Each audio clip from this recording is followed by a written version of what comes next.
Hello, everyone, and welcome to Fight Night Rising. Boop and Khroen here, as usual, but there is going to be a little bit of a scheduling change. As you can see behind me, I have Colorado's flag.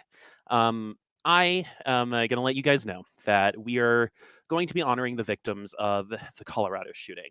I myself am from Boulder and live about a mile away from the Table Mesa King Supers that this took place in.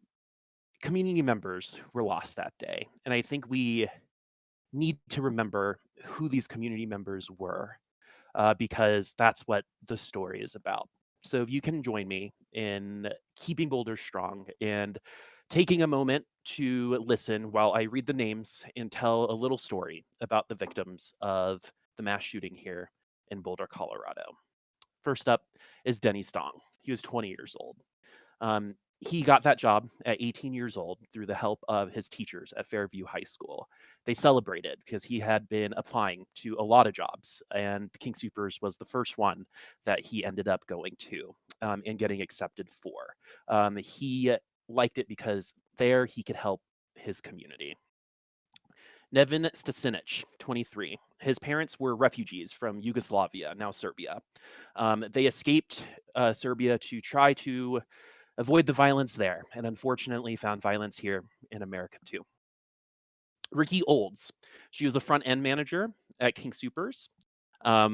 She is most well known for greeting us while we walked in. Friends remember her for when they had a frown on her face, she would block them in with the cart and do something called a gorilla dance and wouldn't let them go until they smiled again. 25 years old.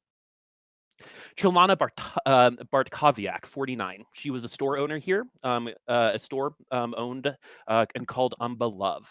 When she caught people stealing, she gave them the clothes because she knew that they needed it. Next up, and this is hard, is Terry Liker. Terry Liker is special to me because she worked through and found the job at King Super. She worked there for 30 years through a group that helped place people with special needs.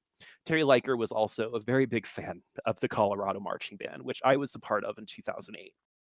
And I specifically remember letting her play my sousaphone when she requested to, because she was such a big fan of Colorado football and the Colorado Marching Band. She met her boyfriend at King Supers, and it was her favorite place. Next up is Officer Eric Talley. This is probably the most well-known victim, but what people don't know about him is 5 years ago, he stops traffic to save a group of 7 ducklings in a river stuck in a pipe. He leaves behind 7 children. Suzanne Fountain, she was an actress at a dinner theater here, very well known for how well she was as a mentor, magnetic personality. Kevin Mahoney walked down the aisle with his granddaughter or daughter just a couple months ago. That daughter is now pregnant, and he is no longer here with us. He was known to love nature and everyone around it. Lynn Murray, she was very well known in the fashion world for being a part of Marie Claire and Cosmopolitan.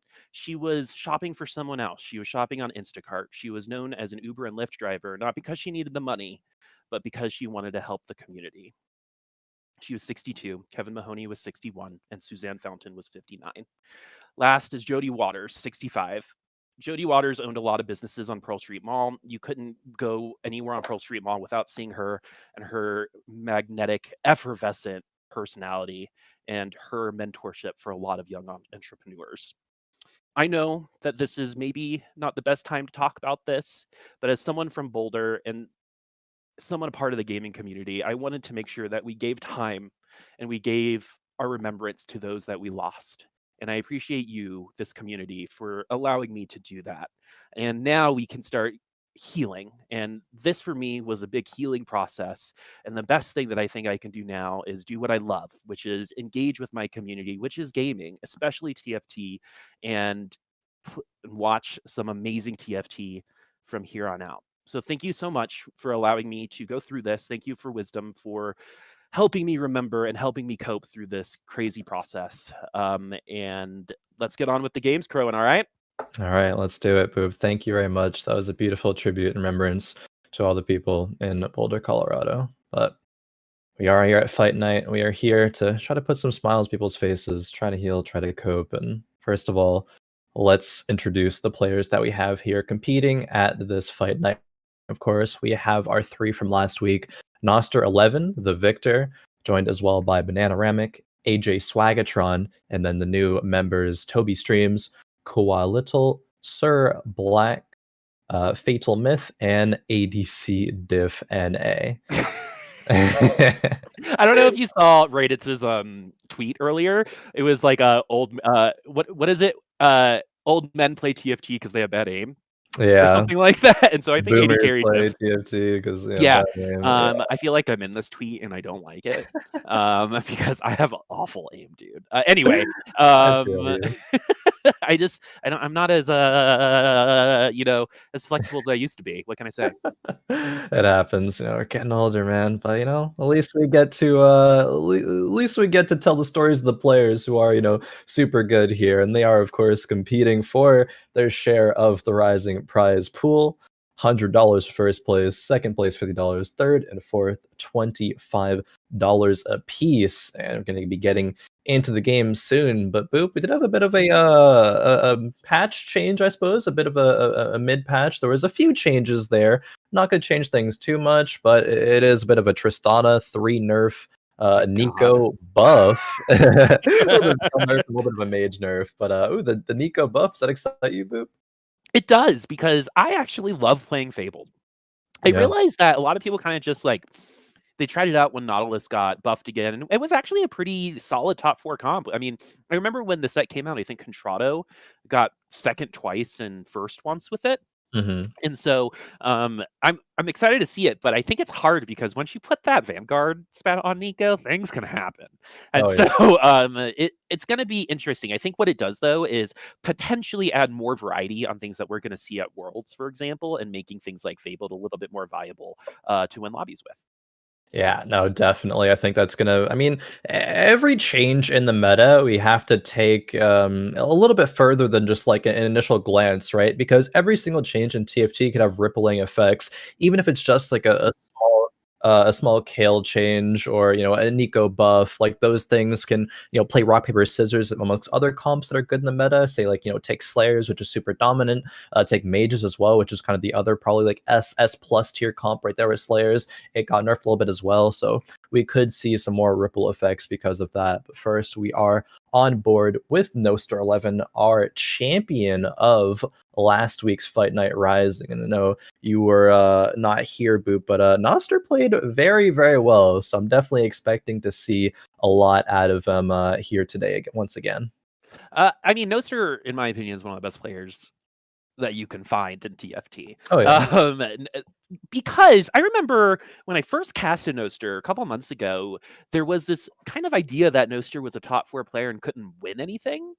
And then he qualified for NA. I think literally the next time I casted him, ended up winning 2 lobbies that day and has been coming back for Fight Night Rising in one last week, right? So that shows growth, because that was definitely something that was said a lot about Noster when he actually won his NA qualifier, which was, can he win a lobby? We know he can win with points, but can he win a lobby? And the answer is yes. Yeah.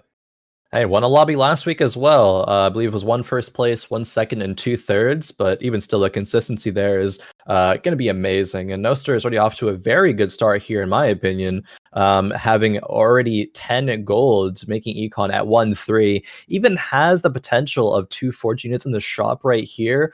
Oh my! If this was someone who was a Forge Enforcer, this would be their exact optimal best in slot right now. And it looks like Noster might even start to consider it for himself as well, buying the Forge units, putting them on the board, and has the option to sell some bench units to get back to 10 gold if needed. Can you get interest in the NPC round? Yeah, I believe so. Okay, I was I don't know why. Maybe I just never get 10 gold on the NPC rounds. So it's never really been something I've had to attack before. But yeah, just getting that clarification. And also Tristana's still good, by the way. I was playing some games, and Tristana was a situation kind of like that keeper comp that was sneaky. I mean, Aegon literally got called out in the patch notes right? Like a singular person, and then everyone was playing Tristana because she's fun. I think she's super fun to put items on, a fun carry to play.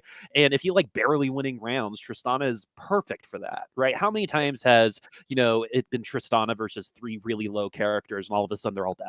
Yeah. Right. So Tristana so good still, especially in the early game, but her late game efficiency definitely neutered a bit. So that's where things might go a little wrong. But this is something that I feel like I'm seeing a little bit more of just in general, ever since Zan Syed a couple weeks ago, which is going ahead and picking up some duelists, especially for the early game, and then Yeah. hitting the fork and saying, okay, where am I going to go from here?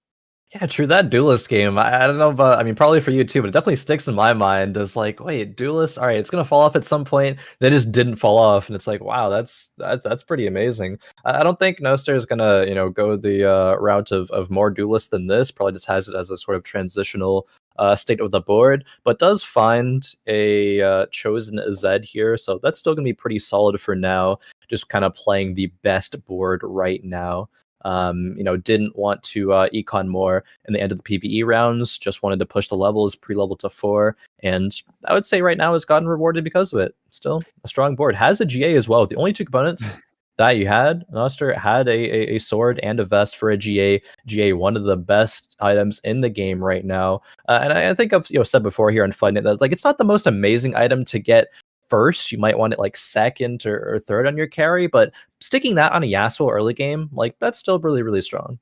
Yeah, you'll see that, like, if he Noster is in a really strong position. Anytime you run Duelist, you're probably going to be leading the lobby at first. But if Noster does get matched up with someone of equal strength, that GA is going to be the reason why he wins that round, Yep. right? He's just going to have a little bit of extra time to get one last Yasuo ult off, and if it rolls healing on Hodge a little bit later, I mean, it can end up coming back from a 2v1 Yep. after getting rest. We're over at FatalMyth, who is rocking the bottom side right now with a cultist comp. But something that I actually wanted to talk to you about, since we had that Slayer chosen, and cultist can definitely go into Slayer because of the pike, is I was reading Kian's Slayer. He was tweeting with someone about Slayers and Yeah. how best to play Slayers, and mentioned that if you're not masters, you just shouldn't play it, right? What does I actually at first was like, meh, and then I started playing it, and I was like, maybe there's some weight to this. What does that mean, right? For us who maybe hear that and are like, I'm good enough, and have that automatic reaction from me, like, I'm gonna shout you by losing 70 LP. Yeah. Why is Slayer so hard? It seems so easy when these players play it, but why would someone say it's a masters comp? Don't play it unless you're masters. Yeah, that's interesting. I haven't seen the specific thread from Keen. I'm curious to go in the break and look at that. But I kind of feel a similar thing towards the kill comp. Honestly, I think I was talking to you about that just a couple weeks ago. But I would say for Slayers, it's a bit of an awkward pivot, I guess, a lot of the times. And often when you are a weaker player, the pivots are going to be a lot more rough. It say might take you like 2 turns or 3 turns stabilized instead of 1. A lot of the times you're say maybe finding a Darius chosen, you're like, okay, a Darius Slayer chosen, that's not really what I want, right? It's not the Olaf, it's not the Tryndamere, but you can still play it to get you that 3 or sometimes even like 6 layer power spike, and you can play that for a while, then transition out of it. So there's just a lot of like small nuances, I think, to really optimize the Slayer's composition. And sure, if you look at a comp on paper that's best in slot, it's like, okay, you have your Samira, Tryndamere, Olaf, at least 2 out of 3 are fully itemized, but like, how do you get to that point, right? It's gonna be hard for players who aren't at the at least masters, at least like that proficient in the game, to be able to get the comp online at that point with however much you have to navigate through in terms of choices there. So let's talk about the opposite end. So, like, if you're picking up a comp, right, that is not Slayers, and you want to find success, what would it be? I feel like Duelist is usually the answer there. Yeah. Because they think it's kind of like one of the easier comps to wrap your head around. But for the newer players here that, they hear, oh, maybe Slayers might be a Oh little my out of God. my range. That Vlad almost won it. Yeah, I was. Yeah. What would be kind of what you would go for on the opposite end of the spectrum? This is something that's like easier to pilot. Yeah. Yeah, definitely. I would say compositions like brawlers. I mean, brawlers are very, very simple to pilot. If you get, some Shyvana items, and just brawlers in the beginning, right? And it's like, okay, if I find Maokai, if I find Tahm Kench, and then eventually, the Vi, Nunu, Shyvana, you already have that direction. It's very easy to get into that composition. Shyvana items can be, I mean, semi-flexible, like, right? You're usually going to want Rune Ends, which isn't too hard to build. Hand of Justice as well. Sometimes Rage Blade, you can still make it RFC work, and you can leave the options open for other compositions. But it's just very natural to get into, and you don't really have to make a lot of composition changes to improve upon it. You just, really, your objective there when you're, forcing a brawler comp is to eventually, go to 8, find your, set, get 8 brawlers online, and then you're chilling from there. I think mages is also like a relatively simple composition as well. You have mages, right? It's not like, okay, what am I putting with my 3 slayers to make my 3 slayers super strong? Is like, am I putting the vanguard front line? Am I putting adepts in there? Am I like, there's so many, there's less options to make the comp kind of like optimal. Because what's required for that composition is a lot more like streamlined. Great answer. That was actually I learned from that. Thank you. We're over here at Sir Black. We've got the Gunblade onto the Nunu, one of the funniest items that you'll ever see on a champ. Something so satisfying about a carry Nunu. Hextech Gunblade and Titan's Resolve, most commonly found, but you can get fancy on Nunu if you so choose. But we're getting some good item components here, actually. I think gloves are nice and flexible, especially if you're still not really sure if you're going to be running AP or AD, but can also be put in defensive items like a QSS. And we've got 2 bows here. And anytime you see 2 bows, you got to think about Kale for a second. But in terms of where these other things can go, you got Last Whisper for Tryndamere, but it doesn't look like we have any of that direction thus far, as it's going to be the Fortune pickup on Sir Thomas there in the front line. Yeah, Fortune, but no other Fortune to put in. It looks a little bit odd for me to do this if you don't already have the 3rd Fortune. A lot of times, the players are really, really greeting and forcing the Fortune. I mean, I guess it seems weird to say greeting, but they'll actually aggressively roll before their 50 gold to try to get 3 Fortune online. And Sir Black P is not doing that at the moment. But what the slam on the Gunblade suggests to me is that it's likely to be a sort of mage composition. Gunblade on Aurelion Soul is fantastic. Sure, the item can get value elsewhere, but I think, with the 3 mages already on board, definitely speaks that direction to me. Mages got a little nerfed in the hotfix patch, right? So yeah, only at 7 mages actually. 3 and 5 are the exact same, but if you go to that 7 spike, then it is, I believe, 5% damage nerf. Okay, and so not experiencing that just yet. Very interesting that we have the Fortune chosen. Tahm Kench, as a chosen in the early game, is solid. It is probably, in terms of standalone chosen characters, one of the best in my opinion. It's just a tank, and I don't know if you've noticed about this set, but the tanks are where I think a lot of the power gets enabled. Right? You need your front line for these backline units to do anything, and so if you have an established tank in the early game like this Tahm Kench to take the attention away from, for example, these mages in the back line, then things like this TF, if he doesn't get knocked up again, are going to be able to take down a couple more units. But it is going to be the cultist comp taking the dub, which makes sense. Very strong early game comp. I mean, it's an extra unit. Yeah, not only is extra unit, it's extra like really strong unit with that cultist. 6 cultist was actually online there for ADC Diff and A, and that's why they're in first place on a win streak. We say it almost every week. 6 cultist is probably like the best thing that you can get in the kind of like early mid game here. The Sir Thomas from Sir Black P here is still solid, right? Like Sir Thomas is going to be amazing in round or in stage 2, and probably like halfway through stage 3. It's just he has a very abrupt falling off point as opposed to a lot of other early chosens. Like at the point where the enemy team actually has their damage items online in a tier 2 carry, or say like even just like a tier 1 like 4 cost carry, that's when the flat mitigation from Tahm Kench really just does not put in enough work at that point anymore. Once you've got like the fully loaded dragon Dragon Souls, for example. It doesn't really Yeah. matter what your mitigation is, since that's doing percent health. For example, the Kales are going to rip through, Executioners are going to rip through. But before we get to those 4-cost units, right? Thomas is good. Tom Kench can, get his fill. Get it? Oh, Of, yeah. of Oh my, this oh my Vladimir goodness. is So actually so insane.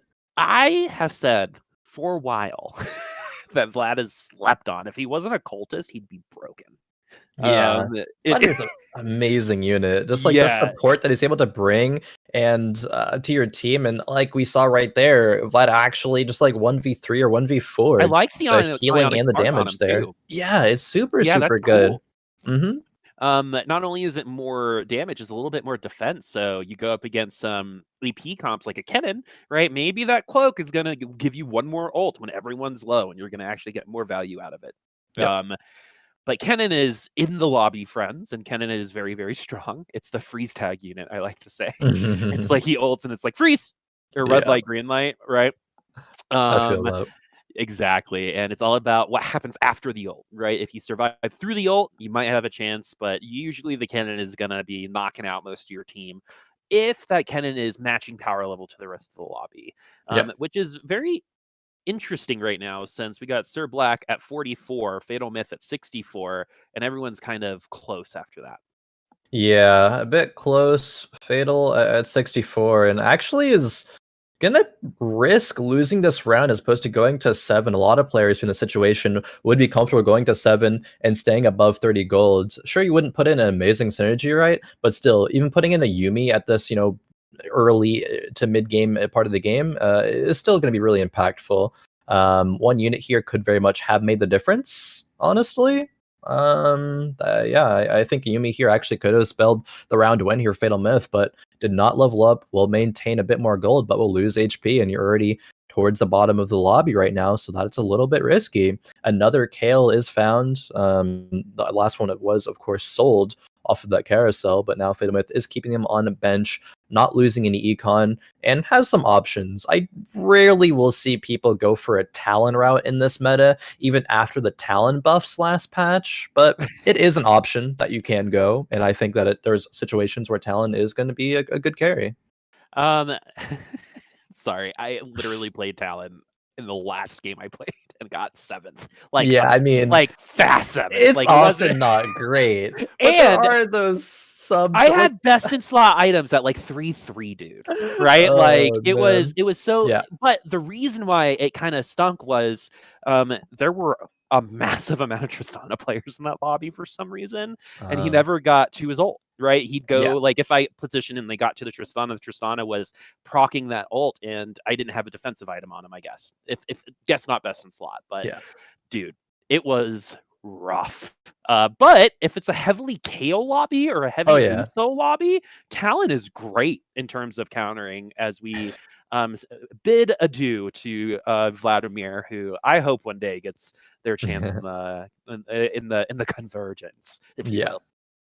No, definitely. And I was going to elaborate a bit more upon the Talon being good. And yeah, it is going to be those very specific scenarios where there are not really, you'll say Tristana players or Slayer players in the lobby, but of course it's Slayers in this patch. So there's probably going to be Slayer players in the lobby, making Talon a lot weaker. Because say they could take a Trinamir or Olaf with GA. Sure, Talon can get them to GA state, but then he's going to, walk elsewhere because he didn't get the kill. They're going to revive and just take him out really quickly for that. So Talon has a lot of very, very rough matchups. But level 7, Koala here with the set already on the bench. Probably is going to put that in, I imagine. They don't really have to go the Brawler direction here, of course. They've already committed to the Dragon Soul direction, I think. So yeah, the Vanguard chosen Aatrox as well is going to be huge for stage 4 as well. All right, we've got our Brazilian representative. Yeah. It was the keeper build that came out of Brazil, and so I love this worldwide representation. TFT has such cool worldwide representation because I feel like in other games the regional differences in play are like pretty obvious, right? Yeah. But in TFT they seem a little bit more nuanced, and Brazil has been killing it in the esports scene in terms of other games like this. And so it is not surprising at all to see a pretty large Brazilian contingent Oh. here in TFT. Oh, very close. Only 1 HP lost though because of that Galio. Remember when it just wouldn't do anything? Yeah, it would do 0 damage. Of course, you still Yeah. take the stage 4 damage baseline just for losing that, but yeah, the Galio will only do 1. I think literally that round could have been won if I saw at the beginning of that round Koala tried to put the Zeeks on Nunu, but actually didn't in time. So if that Zeeks went on, that's a round 1. Like that's a difference right there. And that 1 HP could very well make the difference in this game here for Koala. The direction is fantastic, I think, from here, though. Having the Shyvana actually over the Olaf, carrying the items, I think is going to be very solid. And also keeping the Shyvana also allows you to have that 6 Dragon Soul buff in right now, so you kind of still need to have it regardless. But this is good direction. We'll see if Koala will be able to keep it up, because going against these man, Galios are no joke. Yeah, the Aatrox too. I thought would be much more powerful in this particular situation, but I think Callista is another unit that is mega, not slept on, but can surprise you. Right? Oh yeah, I don't think agree. like slept on is like the perfect term for it, but I've seen a Callista 3 win a lobby. Like it is one of those characters that like if this happens and then if this happens, right, and you're like, oh my god, this lobby is full of talents for some reason, right? Like you can adjust your play that way, just like Zansayed did 2 weeks ago with one of the weirdest lobby wins I've ever seen in my life. And coming into today, we've got Dragon Soul Spat now on the Nunu, Aatrox 2. We already have 6 Dragon Soul, but all 3, well, actually all of our Dragon Souls outside of the Nunu are tier 1. Yep. Yeah, they're all tier 1. Even the Tristana there, hey, tier 1 Tristana is buffed, so it is a bit better than a couple days ago. But no, the composition's still strong. Even though Koala's taking some losses, they're generally not by very many units here. And yeah, the Aurelian Soul is going to help the Shyvana clean up a lot. So even if we lose here, which, oh my gosh, the 6 HP Callista. Oh my god, are we getting very much? Are we getting an Emily situation right now? It's pretty, yeah. It is pretty representative, I suppose. Pretty reminiscent of the Emily situation. You lose these rounds to like the same thing over and over again. In Emily's case, it was the Jannas with the shields, but now to Koala, it's just like the Galios that just like do a little bit too much. Oh no. I'm so happy Emily's playing in the Women in Leadership tournament this weekend. To like, because I just need like a refresher, because no lie, friends, she rolled like about 30 gold and didn't roll into a chosen in the do you remember that? Yeah. When those chosen statistics were really weird back in the day, lost I think maybe 7 rounds by like 10 HP. Yeah, total. To like Janna shields, like making the difference. I know, like, right? It was rough. It was rough. And so when we say the Emily situation, it's a little infamous and I feel bad, but it is just still to this day, and it's been almost like 7 months at this point, the unluckiest player I have ever seen in this game. And I've seen some unlucky roll downs. I mean, a quiet pigeon, what was it? A common quail. A quiet pigeon. Oh boy, that's a new one. I was close. In the ballpark. 100 gold for a Sivir, right? But nothing hurts more than losing by single-digit HP. Oh yeah, that's rough, because it's like, oh, if you did like one more thing, or if you actually rolled the unit you were looking for, right, it would have gone the other way here. Both these players actually, FatalMyth and Toby, on level 8 right now, and this Akali, it was doing a lot of work for Toby, but has found its match, I suppose, against the keepers. That's definitely an Akali counter there. Yeah, look at this Vlad though. Oh, Vlad's doing work. Yeah, at least Mana Reeve. Especially with the Morgana, it's all that they need right now. Let's see what this recall is gonna do. Not enough damage to take the Vlad down, but Vlad, a little bit of an MVP across a couple team comps right now. At 4-6-2, to see that Vlad stay alive as long as it did, that's actually pretty impressive. I was like, oh, okay, the Akali's dead. The round's probably going to go the other way, but no, the Vladimir, man. The 4 Siphoner buff as well being online is huge. That Vladimir is going to be healing for an insane amount. We take it out here, unfortunately, but it puts in a couple spirits, which I think is still very, very good. So now just a few more changes here. We're going to be scouting around, repositioning the Akali on the one side. She has the RFC, so she will be pretty safe after she jumps into the corner and jumps right on top of this Aurelion Soul. Huge. That is absolutely enormous. And that's where the Akali really shines, right? In that particular instance. But the second Akali, focuses on anyone with like discernible HP, right? It's pretty rough going for the Akali, even with good items, even with 2 or 3 straight buffs in a row. It's just when there is HP in the game, which is when Akali would get online, right? She can really struggle against the sets, against the, vanguards, for example. Yep. And this assassin build is actually from Toby is starting to shape up. Very interesting here. We do have enough for the Morgana too, which actually might push us towards the Talon route. And we're gonna finish the Sivir just to, get that itched, and then we're gonna sell it for -1 gold. I know. It's worth it. I actually do it because I just kind of like seeing them come together. 1 gold is fine. You never know. He might get an Ornn and a collector later. He might make it up. Maybe. We will see. However, it will still be -1 gold. But we are doing a bit of a pivot here, of course. A kill is found, 2 kills are found, and we even could go the route of a duelist kill if we're feeling like that route. A Samira, though, is found, and there's a couple directions for Toby here. There is an Ornn. Maybe we'll get the collector. Maybe we'll get the part 2, the run back. But hey, this -1 gold. See if it... Oh, okay. Actually selling the kills off. So we're going to need some unit in that carries right now. And yeah, okay, it's going to be selling off the Talon, putting the GA on the Samira. Samira is a fantastic unit, can very much carry. Even when she's tier 1, she can still do a lot of work. So when she eventually gets tier 2'd, that's going to be massive. That Samira's got some skills. Actually avoids the Yone ult, or almost avoids the Yone ult, but is it gonna be worthwhile? This RFC actually can trap a Samira in a corner. You're actually seeing it a little bit right now, but no damage done during that ultimate. But what you can see is what this could become. Definitely. Right? If that Samira gets 2, the lifesteal on that's going to be much higher, as we are over at Bananaramic right now, who is also running Dragon Soul, but look at that Swain. Oh yeah, this Swain is massive. Only thing better is to replace one of those items with a Mage Spat, but besides that, Swain 2 at this portion of the game is going to be amazing. Bananaramic 2nd place finisher last week was nearly able to overtake Noster, if not for literally every single game being top 3. But Banana definitely is off to a very strong start here. Would you say that he's in Swain in the membrane? When you started laughing like 15 seconds ago, I'm like, all right, Boop has something on his mind, and it was that, and you're saving it for that moment. And I must say, I am slightly disappointed in that one. I'm sorry. I'm sorry. I'm gonna say it again. I love it. I don't know if you know this, but me and a couple of my friends have given everyone like stage names. Kenan is Kenneth, kind of like the Kyle Kale thing. Kyle, but for I still everybody. say that.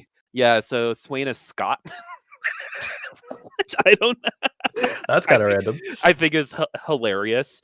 Like Shyvana is Shannon. So you can have Scott and Shannon on your team. I don't know what is wrong with me. Anyway, Bananaramic. If you get the Garen 3 online, it's Karen, right? Yeah, exactly. There you go. In the membrane there in the front line. That Olaf too with the Runins. Even though the Runins a while ago got the cleave taken off, it's still really good because it does help with the eventual lifesteal.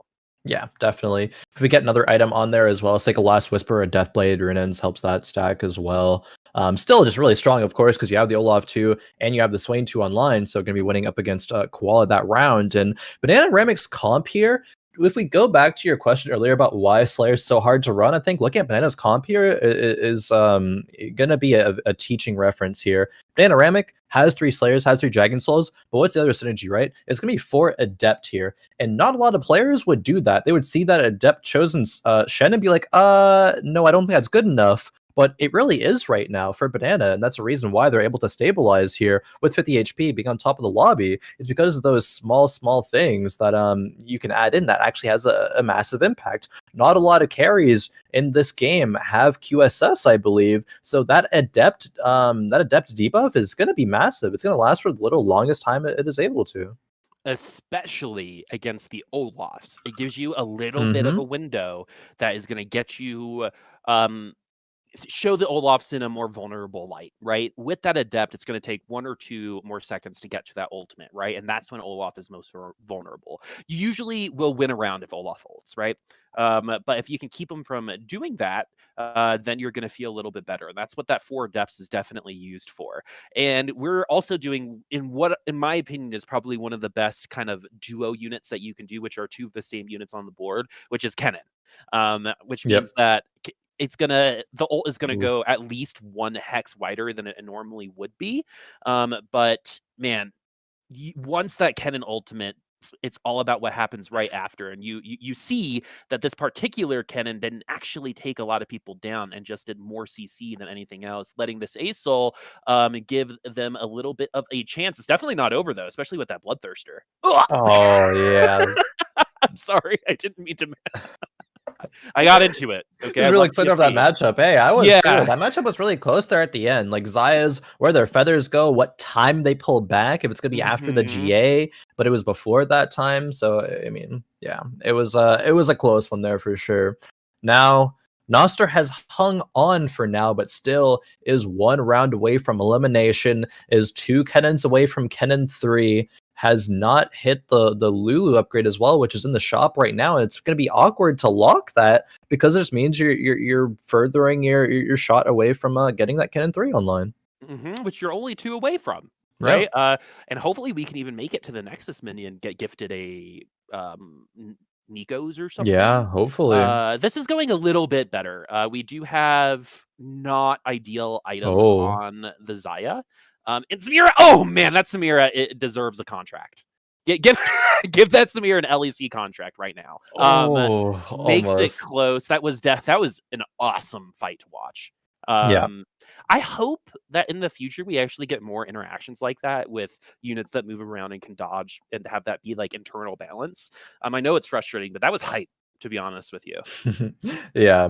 Kinda like the Vayne tumbles of old, Yeah. Samira dashing all over the place, like, even, like, Tryndamere spins can still have a very similar thing. I know actually, Riven, of all units was one of my, like, all-time favorite moments of she, like, juked a like, Teemo Shroom back in set 3, and then, like, dashed as soon as Teemo threw out the Shroom, and then, it was insane mechanical play.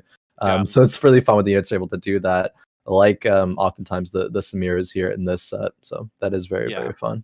Nothing will ever beat the infinitely traveling Ashen arrows and Oh Luster. yeah. I loved those. Um, it's All like, oh right. hey, it's like another board saying hello real quick. Yeah. Visiting you. All right, we're at level 9. Reaching level 9 is actually really important when a lobby is this close. Everyone is here at 6-1, which is exceedingly rare when it comes to these games. But look at this: 36 in second place, 6 HP in the last place. This is still anybody's game. Bananaramic Yep. not on that win streak. Sir Black just lost theirs, I believe, probably won 6 or 7 rounds in a row. After we left them at 40 HP, got down to 20, and now is in top 4 position. It's actually huge. FatalMyth is holding 3 Kennens on the board and 1 Kennen on the bench, so it could be a reason why Noster did not get that Kennen 3 for so long, and I don't believe still has it, but this matchup here is just, I blinked and it was over. All the units from Swagatron's side were already dead, and that's the power of keepers, right? There's just a big clump, but they do big AoE, get a Kennen ulti followed by the Zaya, and at level 9 as well. Oh That's my going to be huge. god. And now we have our first eliminations of the game. Noster, our winner of last week, is actually out 8th place here in the first game here tonight. Toby Streams follows close behind in 7th, but we're going to be seeing eliminations every single round here, Boop. It doesn't matter who you are at this point in time. That base damage is going to be 10, and so everyone from Swagatron down can be knocked out in Ooh. 1 round. Um, Oh, man. This is nuts. This is actually a really close lobby at this late stage in the game. We have the Mirror Mana on the Ornn. We've got the Collector on the Yone.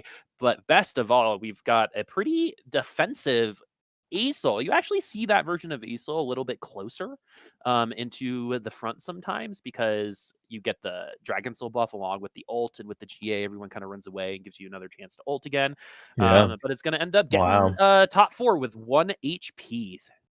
What a Yeah. comeback. That is an amazing comeback, actually. Koala drops in 6th and FatalMyth drops in 5th. So yeah, like you said, Boop, we are at our top 4.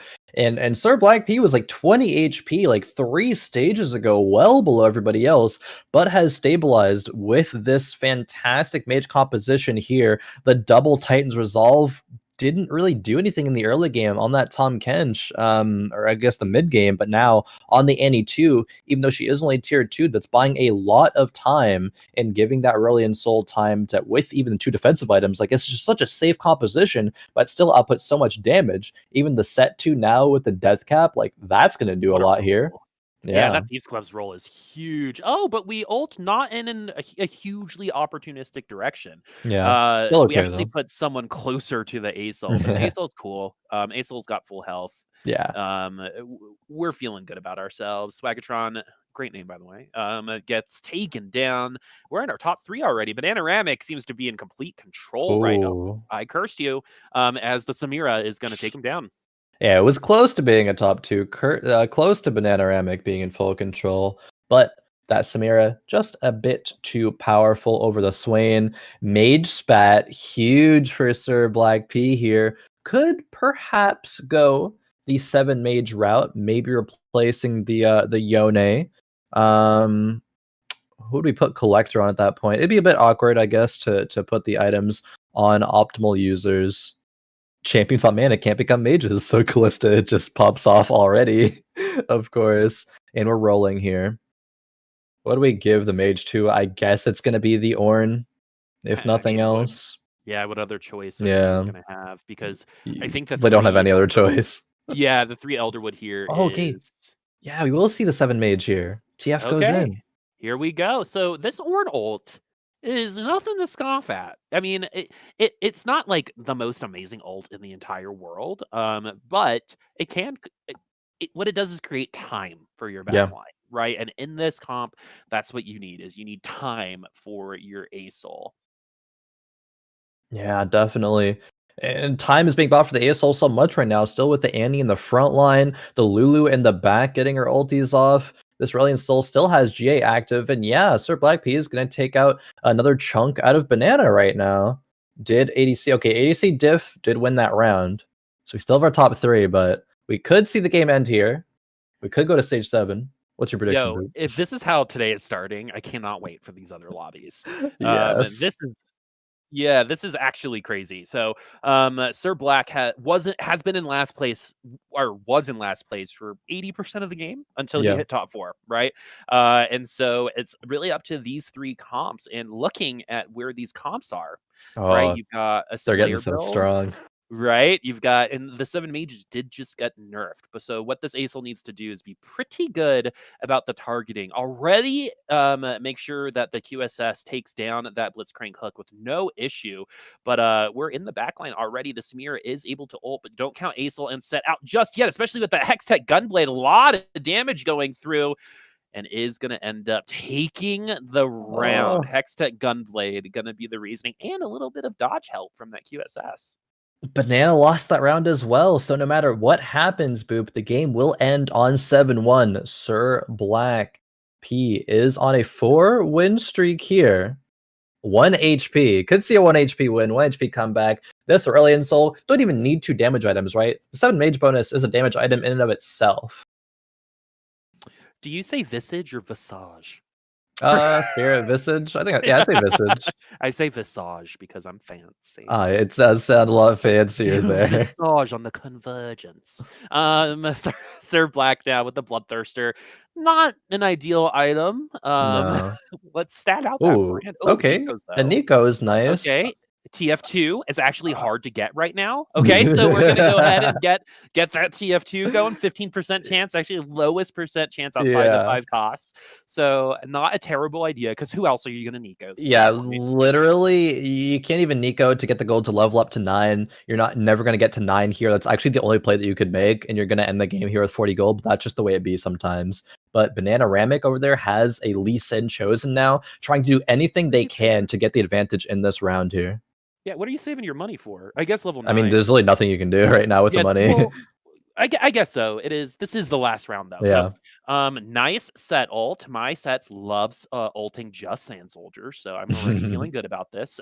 Sir Black now is gonna get that ult, and this is actually gonna be a little bit better than last time. We got to get another Aesol ult, but this is what that GA is No. all about. Resets the mana and falls at the very last second, right at the finish line. Almost made the 1 HP run back, but should still be very proud of that second place. Oh yeah, second place from that position was a fantastic result when everything is said and done. Congrats to Banana, though. I think Banana played that game super, super well. That Swain 2, at the time that he had it, was just so massive, and it was able to get Banana to that level 9 power spike, and able to find, say, like that Samira 2, that Lee Sin chosen at the end, just had so many 5 costs online. It's kind of the, like you like to refer to as the Bill Gates composition, and it very much so lived up to that. Just had so much money on that board there. Bananaramic getting that dub.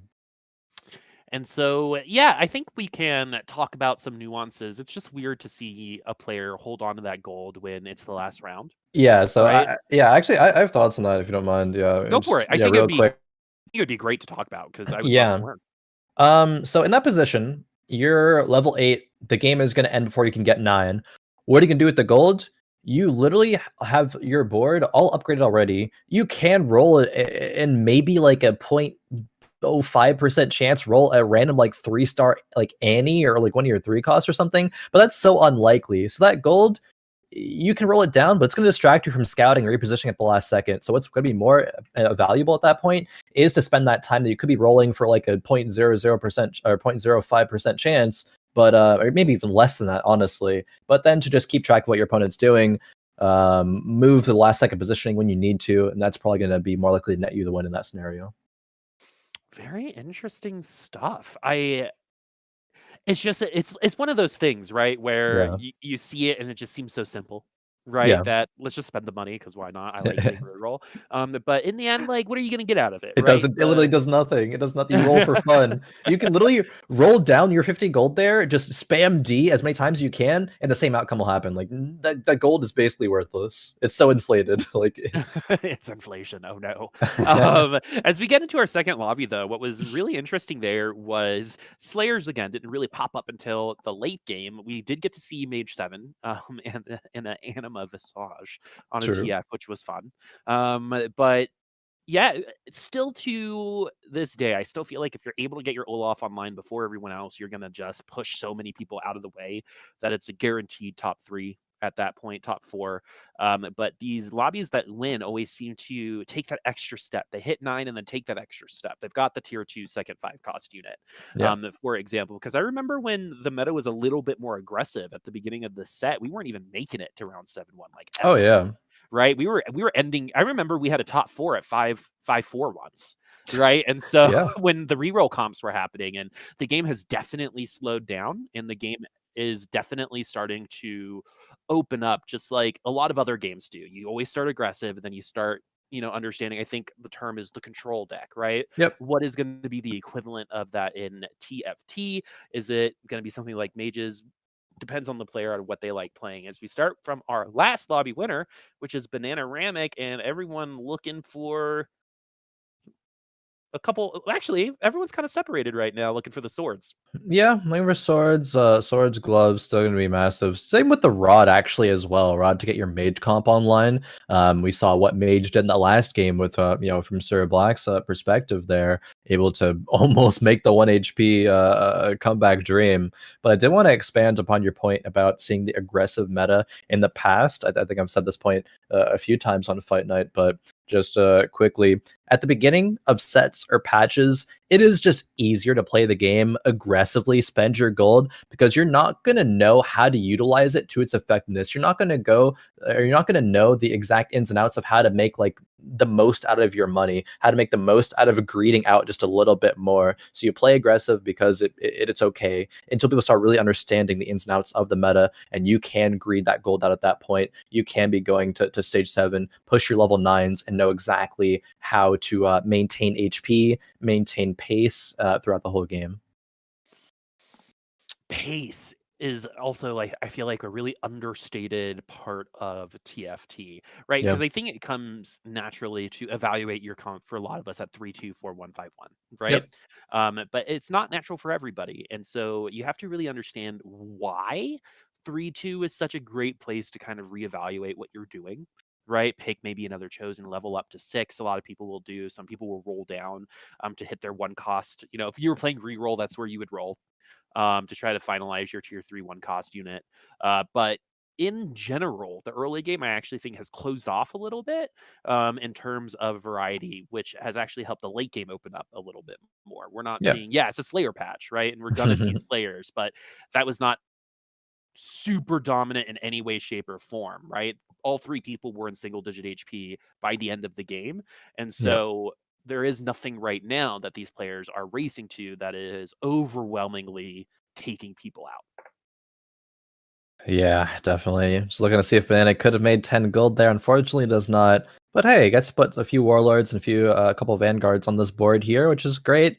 What's not great though is that you don't want to slam any of these items early here. You don't want to make a QSS or a Trap Claw as your first item. And Zephyr, like, yeah, that's gonna be pretty much a meme as well to slam this early. We are, however, just gonna push levels just to play strongest board, give us chance to maybe roll some tier or some 3 cost units right now. But Banana trying to make a repeat of last game, definitely after being so close to victory last week, is going to be trying that much harder to get to that one more spot. All right, it's going to be the Garen that's going to try to get them to that top spot. Indeed, 3 Warlords mean that this Garen is just going to get even stronger through these early rounds. And if you don't stack your Warlords in 2-1, 2-2, and 2-3, you are not in a good place. Yeah, then why even running them at that point? Yeah, exactly. You have to like that first round win. A lot of the Warlord units on their own are pretty strong. For example, so like things like this chosen Warlord Garen, you only need the Nidalee to pop up next to it, and Garen can 1v3 a team in the early game. So this is very smart. We finally get some stats on that Garen, on that Nidalee, and then they're going to continue to grow and compensate for the lack of other compositional diversity. Yep, exactly. And doing a good job of scouting around here. Still, of course, doesn't want to slam any items, but it is going to be still solid here, right? You get the win on 2-1, you get the bit of a extra Warlord buff, and you face Koala, who is trying to econ right now, has 10 gold, is still level 3, even doing a little cheeky move like putting the glove on the Nautilus to make them a bit more tankier. Maybe the 10% dodge comes into play there. And I mean, either way, it probably wouldn't have made too much of a difference here. But still, Nautilus getting that 3 is round win. fun. Just Nautilus gonna put 3? it. Yeah. Nautilus 3 is Hey, maybe we'll see fun. some Fabled here, Boop. Maybe we'll see some Yeah, Fabled. I do, yeah. that Nico did just get buffed. I do want to see it in comparison to like how it will now stack up to these compositions, like Slayers and Mages. Like I said they were probably the S plus tier. What do you know? They go first and second in the first game here at Fight Night. Those comps are on top of everyone's radar, but I do want to see how like a optimal Nico 3 Vanguard spat, like Vanguard, Gunblade, like Jeweled Gauntlet. Yeah, like how's that Nico going to shape up? It takes forever to get to that ultimate, though. Yeah. It feels like she's stuck in molasses when it comes to like the auto attacks and like it's just like go faster. But that's that balance, right? Because if Nika Yep. ulted any faster, then there would be no teams on the other side. Yeah, that would To be a get to bit her. busted. Yeah. Yeah, and that's why things like Vanguard spat are so good on her, right? It's not because Mhm. of making her a Vanguard. What are the stats doing? Well, she's notoriously slow at getting to her ultimate, so the Vanguards are giving her time. Time is part of your economy here when it comes to TFT and your backline Yeah. carries. As we still have Noster at 100 HP, but we know with this particular meta, you really don't know where everyone's stacked up until like 3-2, 3-3. It's a little bit of a mirage on the right side. A great example is Sir Black, hitting 40 HP at like 3-5. Yeah, something Like like that. really, Maybe really even low. yeah. Yeah. And then ended up getting second. So again, a little bit of a mirage. Oh, what's that? Did you see that? The little like it flew Yeah. across the yeah that happens sometimes. I'm like I like saw it, acknowledged it, but I couldn't tell you like like what it was. I'm just like trained to then just like look past and ignore all the pretty visual effects that Riot gives us here for TFT. I think I'm part squirrel, so when I see things like that, it's hard for me not to notice them. So, I hope that puts it into perspective, It does. where my brain is really coming from. Oh, Um, this is interesting here. Me, a bit of a squirrel brain as well. I see Noster's board here in terms of the items, and I'm like, damn, these items suck. But Noster is making the best of them, and I believe we saw, in the past, players make pretty bad items into like some pretty reasonable top 4 finishes at least. It's gonna be hard to win a lobby if you're forced to like slam a redemption and slam maybe like, I mean, Noster's not gonna slam the Zephyr, but say the next wolf round comes up and you get like a chain vest, another cloak, it's like, okay, it's pretty doomed here. But Noster's playing this really well, especially still being at 100 HP because of it. Probably won't be 100 HP after this round, but yeah. Yeah, the Shiv is gonna be able to take down a couple more units, I think. Maybe just one. Maybe just one. Yeah. Yeah, but the big thing here is that Zephyr becomes stronger as time goes on, right? Yep. It becomes Zephyr is one of the, in my opinion, one of the worst early game items because why would you need it? And then 2, it's one of the best late game items, right?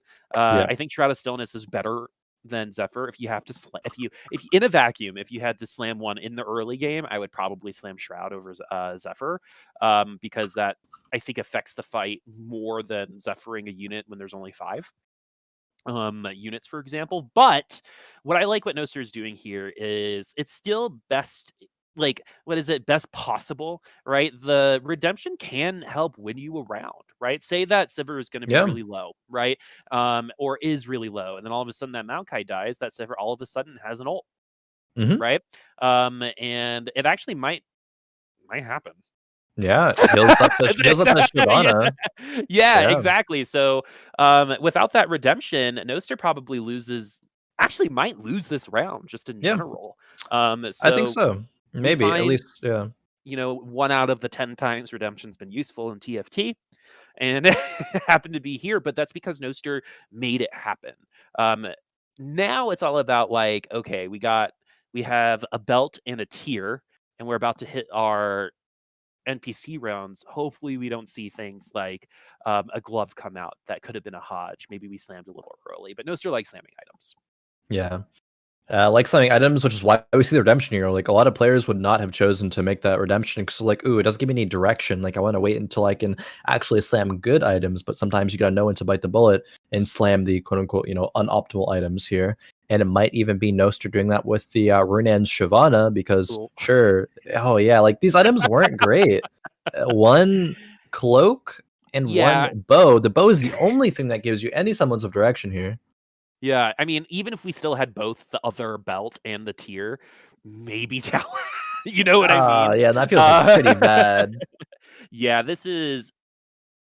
we're getting into It's feels rough. bad territory when Yeah. it comes to these items. But I think the best way to compensate for a lack of good items is to get a beefy front line, to get your backline some time to kill some units, right? The fact that we're at 92 HP, as we have a 3-star Diana there at the bottom of in 8th place that just got popped up. But what Noster's doing is really great. It's kind of conserving the amount of damage they're getting. I think he's lucky that he's at 92 HP right now.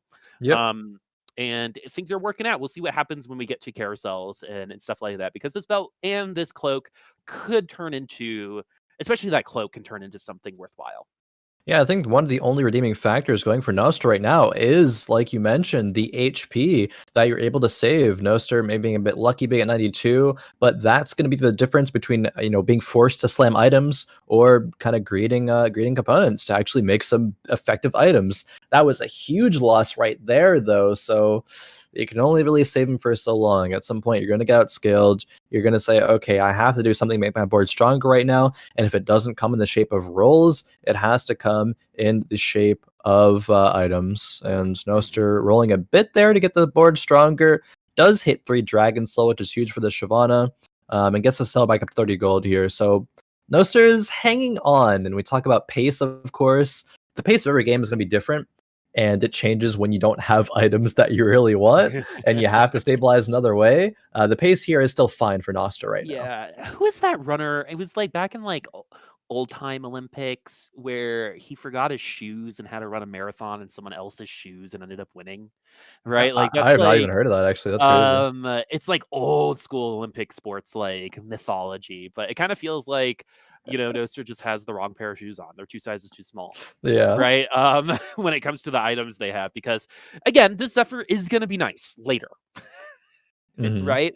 It's like, you know, but when is later gonna come? Is later gonna be possible for Noster now that everyone else is kind of caught up in terms of HP, in terms of power, especially now that we have some reroll comps online, which have become a little bit more popular, as Koalaesbelto with that nice locket on the Diana too is going to give that Diana so Yeah. much opportunity to cause a little bit of a ruckus in the backline. And this is a fantastic adaptation that Koala has made here. Even if they weren't planning on going to Tristana already, with only having 4 Tristanas, getting the early Diana 3, they're like, all right, cool. I'm just going to level up now. Screw the Tristana 3. I'm going to make Sivir my carry with this 4 Sharpshooter, 4 Spirit composition. And Sivir does a fantastic job in this world here. So I really, really like the direction Koala is going right now. Hasn't lost that much HP, like it's 74 with going a reroll composition.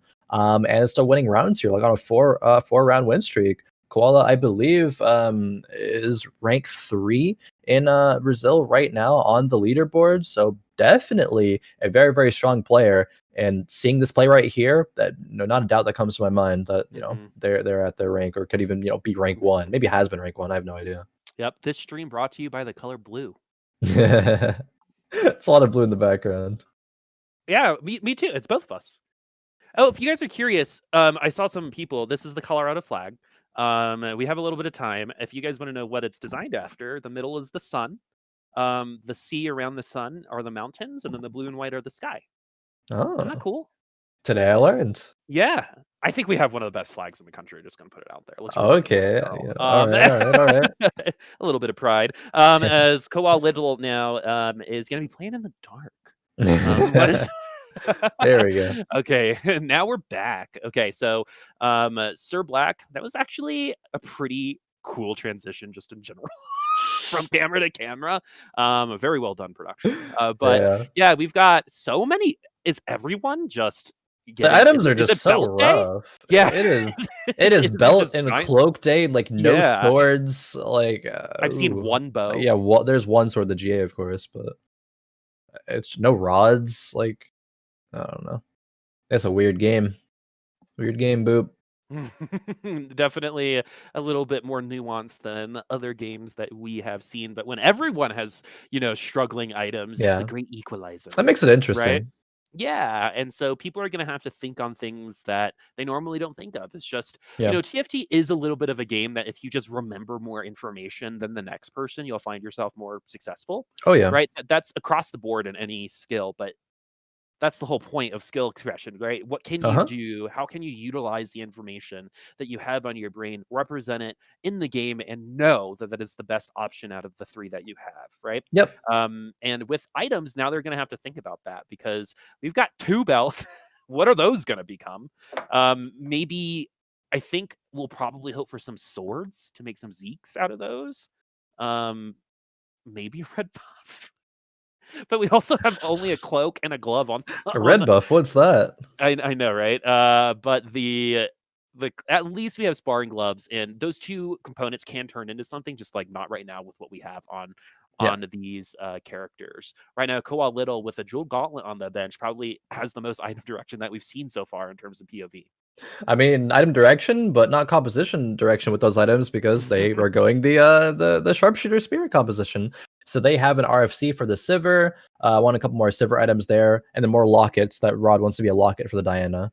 And that's going to be kind of best in slot there. And Koalaesbelto does win that round pretty convincingly. They did take 1 loss, I believe. They are down now at 64 HP.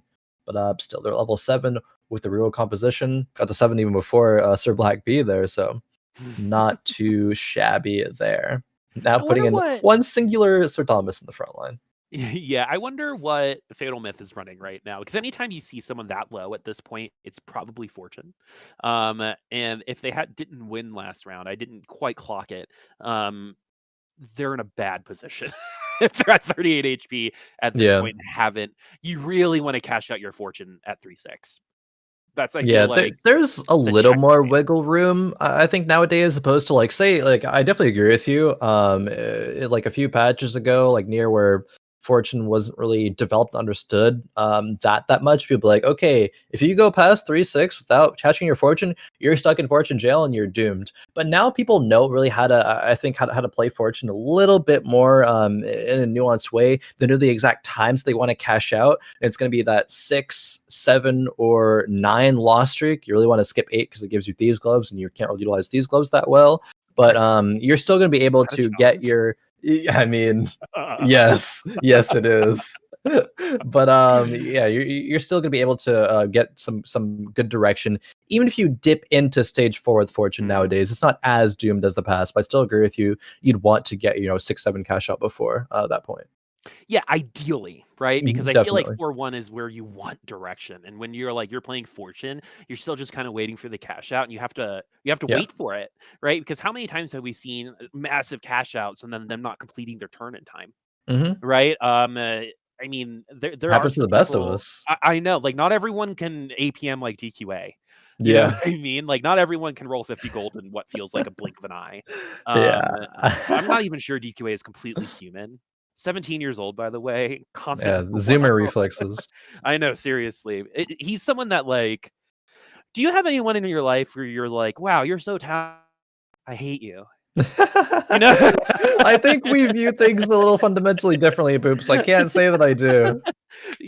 I remember describing someone like, "Man, this person Oh. not only is good at their job, they're extremely talented, they're authentic, and by the way, is a great person. I hate them." Like, they make me look so awful as a person, and DQA makes me feel that way about my TFT playing.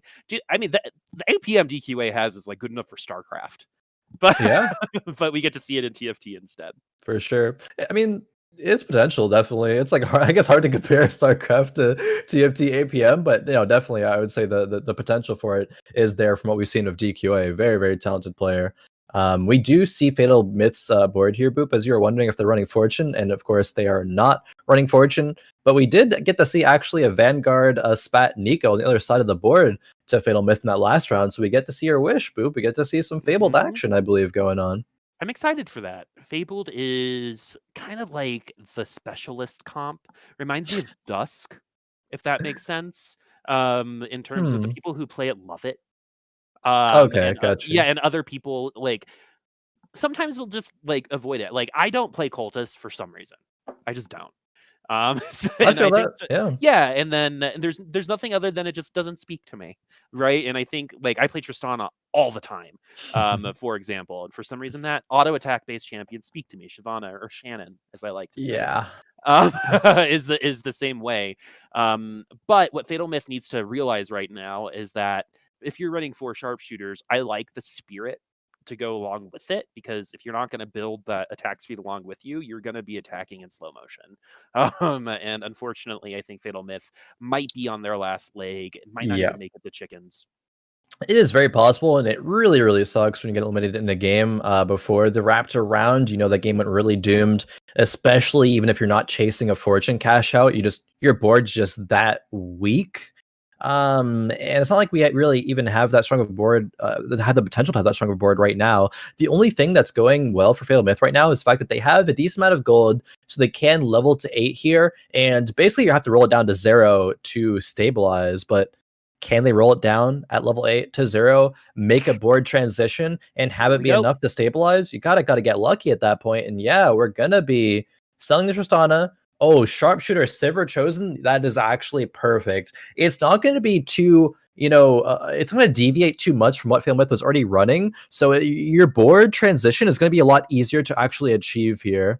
You really want to get Oh, 4 oh, sharpshooter online here. Fatal Myth's dizzy. You can see it in these movements right yeah. here. Like, it's like, oh geez, what do I do? The extra Sivir does go out wasn't able to get another sharpshooter in, but it's like, okay, you're making GA on a Talon 1 with literally no other synergies on the board right now. This is desperation move for your FatalMyth, and they may end up Oh suffering the no. consequences, and yes, they will.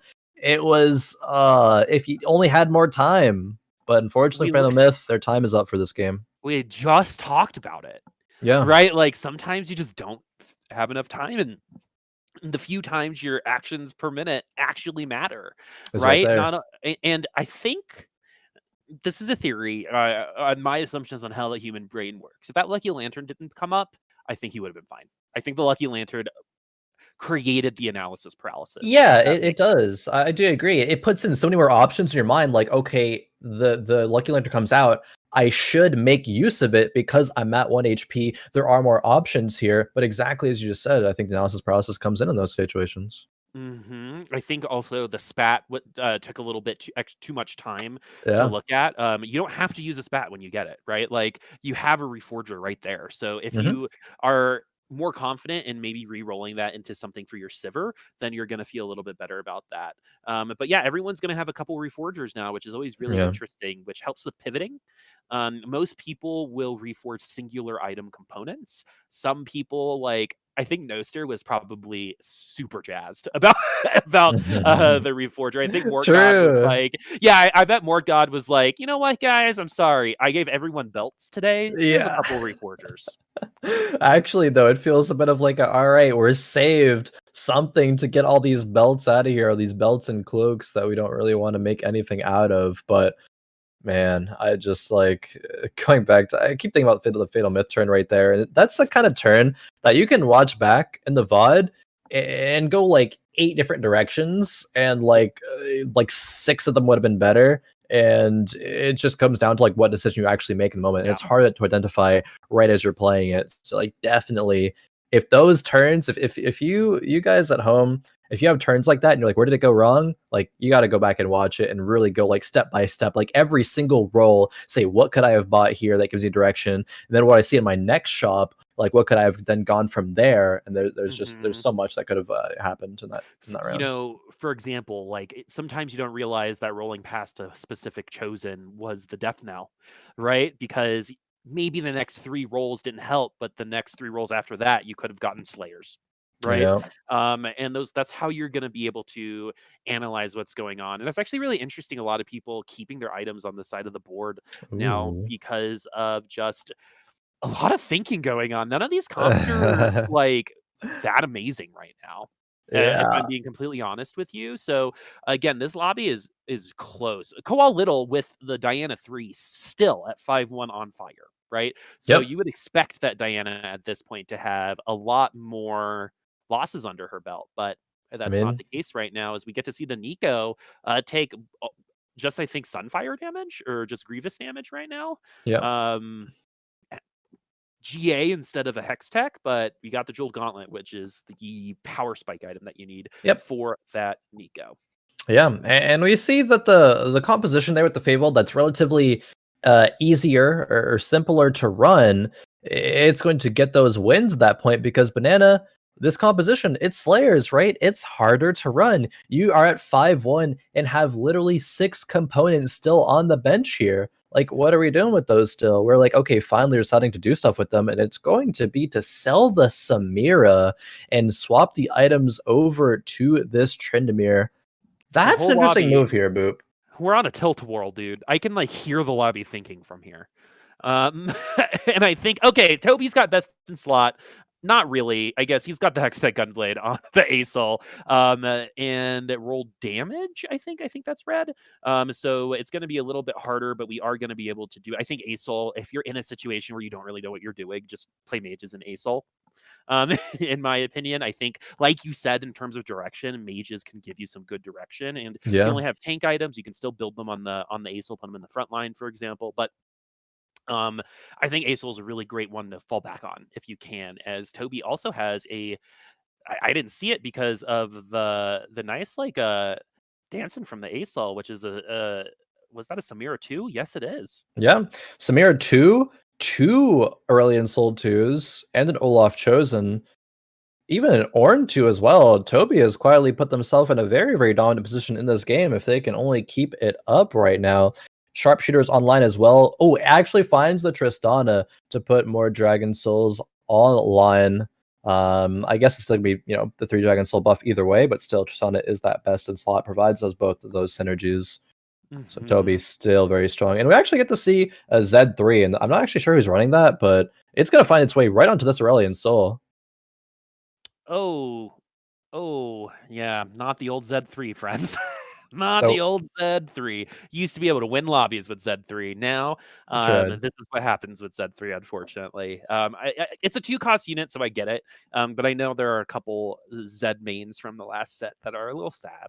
Yeah, Asian gamer definitely comes I into mind. know. Yeah, being a Yeah. ninja, Z main I know. I've been there. seeing him play like Summoner's Rift recently, and Oh it's like I yeah, feel for you, man. I feel for you.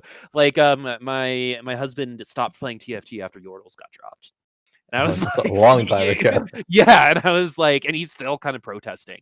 When he was like, if Yordles come back, I'll play again. It's like, you know what? I don't want you back. You were a Yordle There you player. go. Set So 5. Mort for better or Dog. for worse, is what they say in your vows, and it applies there in that situation.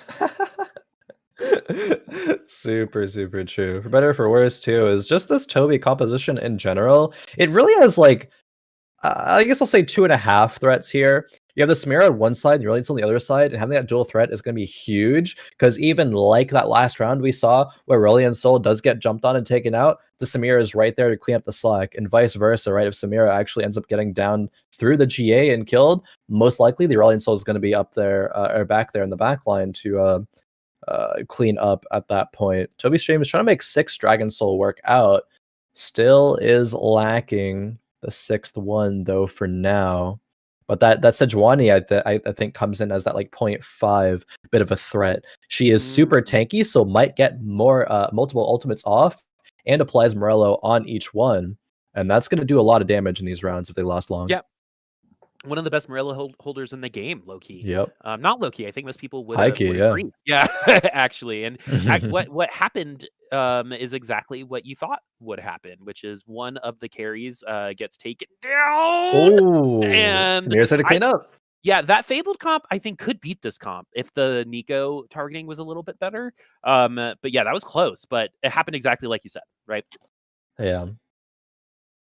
And yeah, Toby's in the awkward spot where they're like 1 away from having Mage online, and that would make the Aurelion Soul a lot stronger. They're also 1 away from Dragon Soul 6, which would make the Dragon Soul just in general, like the Olaf and the Aurelion Soul, a lot stronger there. So really want to be able to go to 9 and fit both of them in. Like once you farm enough artifacts, you can sell the Ornn as well.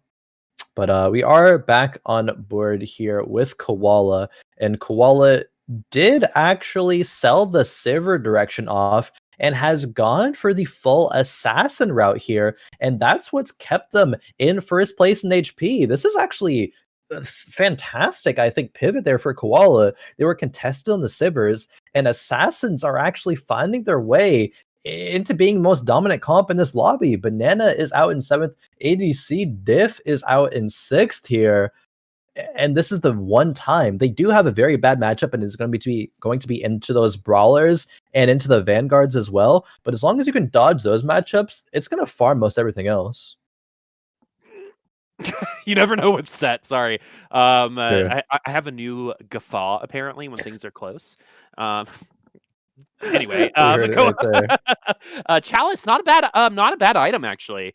Anytime you get to spread the wealth, Oh right? yeah. It feels good. And now there's just a lot of money on the bench, but we don't care because we have over 50 gold, right? 1 away from a Kali 3, not a guaranteed lobby win whatsoever. Ooh. That Sejuani can a singular Sejuani could make this comp very difficult to win with if the ult is nice. But what this does mean, though, is that the rest of the lobby is going to have to position for assassins, which is probably something they haven't done in a while. Oh yeah. And things like Kennen, which get better here, which is really interesting since Koa Little has 6 of them. So if someone else is running the Kennen, then which is one of the best counters to assassins if you get that ult off, and as we do hit that Akali 3, he's taking them away. And so we're going to hit level 8. We have all 4 ninjas now. This is, what year is it? when it Yeah, comes right? to TFT. We were just talking about Asian Gamer and how ninjas weren't very successful, but we do have a ninja comp right now about Oh, man. 15 HP ahead of everyone else. This is so good. Able to fit 6 Assassin, 4 Ninja in, and even the 2 Spirit, 2 Mystic because of that Yumi and leveling to 8 here. The Assassins jump into the backline here, and this Akali is just a menace. Taking out the GA on that Tryndamere there, and it's gonna... Oh my gosh, that is disgusting amount of damage there from those Assassins and that Akali for sure. I think Mhm. Koala is in the rare position where you could maybe get a lobby win even over the direct counters. I think this comp is just online that hard, especially because there's only 3 cannons away from being a cannon 3 as well, and assassin cannon at that. Yeah, best in slot Akali items, right? We're very close to best in slot talent items Yeah. as well. So like this could, in terms of running this comp, this is how you do it.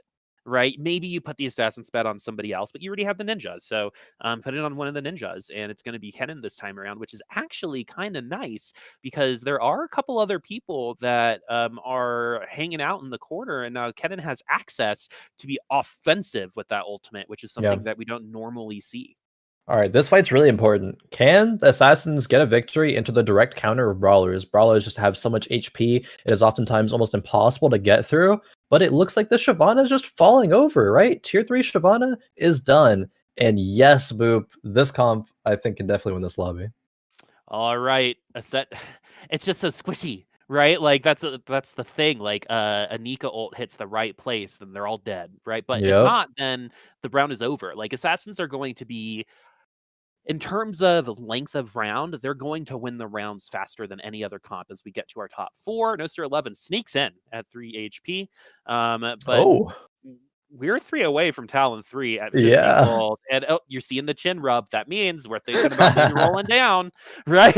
Like it's the You, Yeah, it's like, you just can I wasn't. get away with this? Yeah, Like, this wasn't here a second ago, but now it is. yeah, we were 6 away, now we're 3 away, and it's like, wait a minute, all of a sudden, I can roll down every turn, down back to 50 Yeah, gold, and once I actually lose a round or 2, maybe then I all in. But still, like, I don't even think you wanna go to 9 here if you're Koala. 9 doesn't really provide you anything besides, I guess, more talent odds to roll the talents, but we still need to achieve that Cannon 3, and we're just tearing through the rest of the competition right now. Taking out our... remember last round, taking out Toby Streams this round, we're down to our top 3 already, and Noster might end up falling. I think the assassin comp's going to win the lobby. I'm just going to put it out there. It's up against the final boss, which... oh, actually, is it yet? Let's see, I speak a little bit too soon here. Okay, yes, Oh, the it's up against Fable the comp. final boss, which is the Fabled Vanguard. So Assassins Mhm. are going to be a bit struggling to get through those Vanguards, of course. They now provide not only armor, but MR as well. So a lot harder for, say, units like Akali to shred through.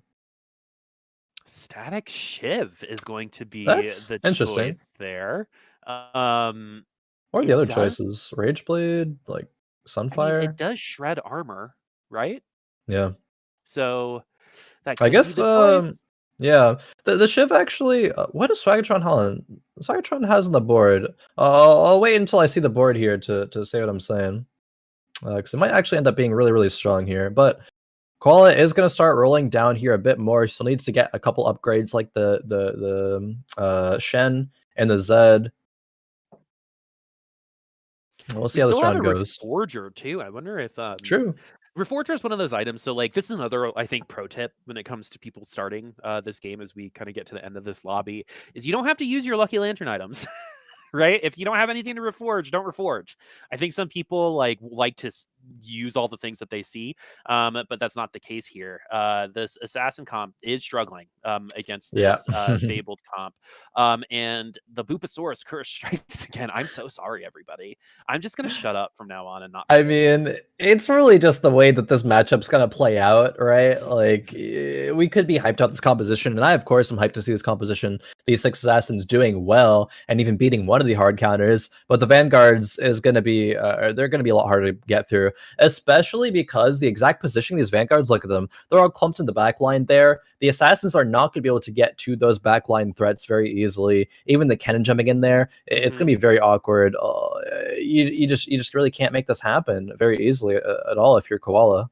So the other thing that's really interesting about this is assassins are I think, much stronger when there are more people in the lobby. In terms of Yeah. positioning, assassins, I think, are one of the easiest to position against, if you remember, right? I Cool. think they Yeah. kind of hope that the memory isn't quite there. And with the fabled Cho'Gath, that's enough CC because no one else has QSS or anything like that, or Trap Claw, to avoid the CC of our fabled units. And Koala Little's really, really struggling right now. Yeah. And a lobby of 3 people, that assassin comp, super, super strong. But now you know that it's coming. You know that you're going to be countering against it. And so if you're wondering how, a lot of times you put your tankier units in the back line, you start frontlining some of your squishier units. You're going to keep the Aatrox in the front because it is going to pull people into a potential Nico ult, for example. And they're all kind of doing the baby elephant, um, which Yeah. is what I call it, in the corner, because there's no Acel to worry about either, right? So you can put everybody into the corner and kind of do that Roman. It happened in Game of Thrones too, where you take out everyone on the outside and you keep pushing in, which is the goal here with this assassin comp, which is going to be tough because Yeah. the shift pickup is still intriguing. Yeah, there's it's not gonna provide too much value. I guess as bonus damage against shields. There's like not that many shields there, but I think Koala, we're at pretty much 1 life left right now, exactly 1 life left. We have 2 things that we can do to get stronger here, maybe go for the win. I guess 3 actually. One being level up, and put adepts in, sure, with the Yone. I think another option, which I might have been more tempted to go for, is roll down and get the Kennen 3 online. Because the Kennen actually got an amazing ultimate in that last fight, and could have made the difference if it was actually tier 3. Okay, they're moving the position a little bit backwards because you need this front line to actually walk forward right now. And the back line to then walk forward as well, but they actually don't end up doing that. So this round is once again going to be so hard for Koala. Yeah, I'm already seeing the Nico ult. And there it is. Okay. It's just so much damage. And then the Cho'Gath ult to follow up with it is just the cherry on top. However, the positioning is going to be a little bit better.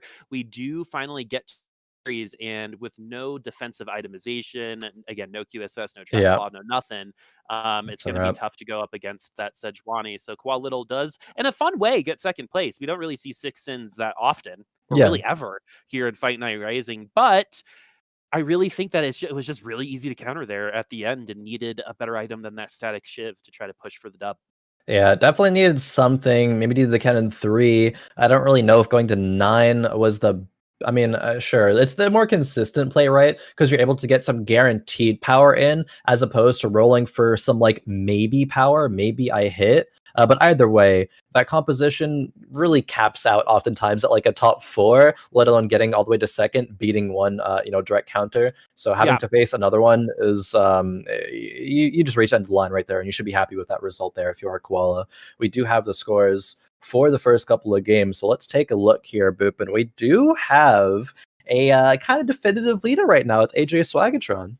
yeah, a little bit surprising seeing who else is in this lobby, especially with Noster being a little too low there. 7 point for Noster is very Yeah, interesting to me, and it's like, okay, we actually just saw the Nico win, right? We saw the buff, true.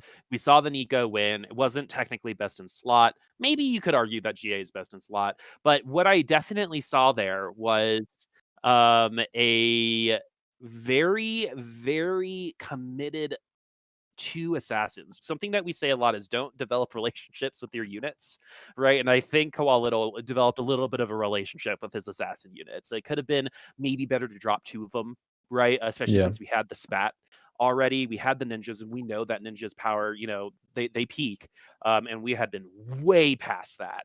And so we needed to make those adjustments for the late game to win, but it kind of just felt like we consolidated a second place for ourselves Yeah, instead. definitely.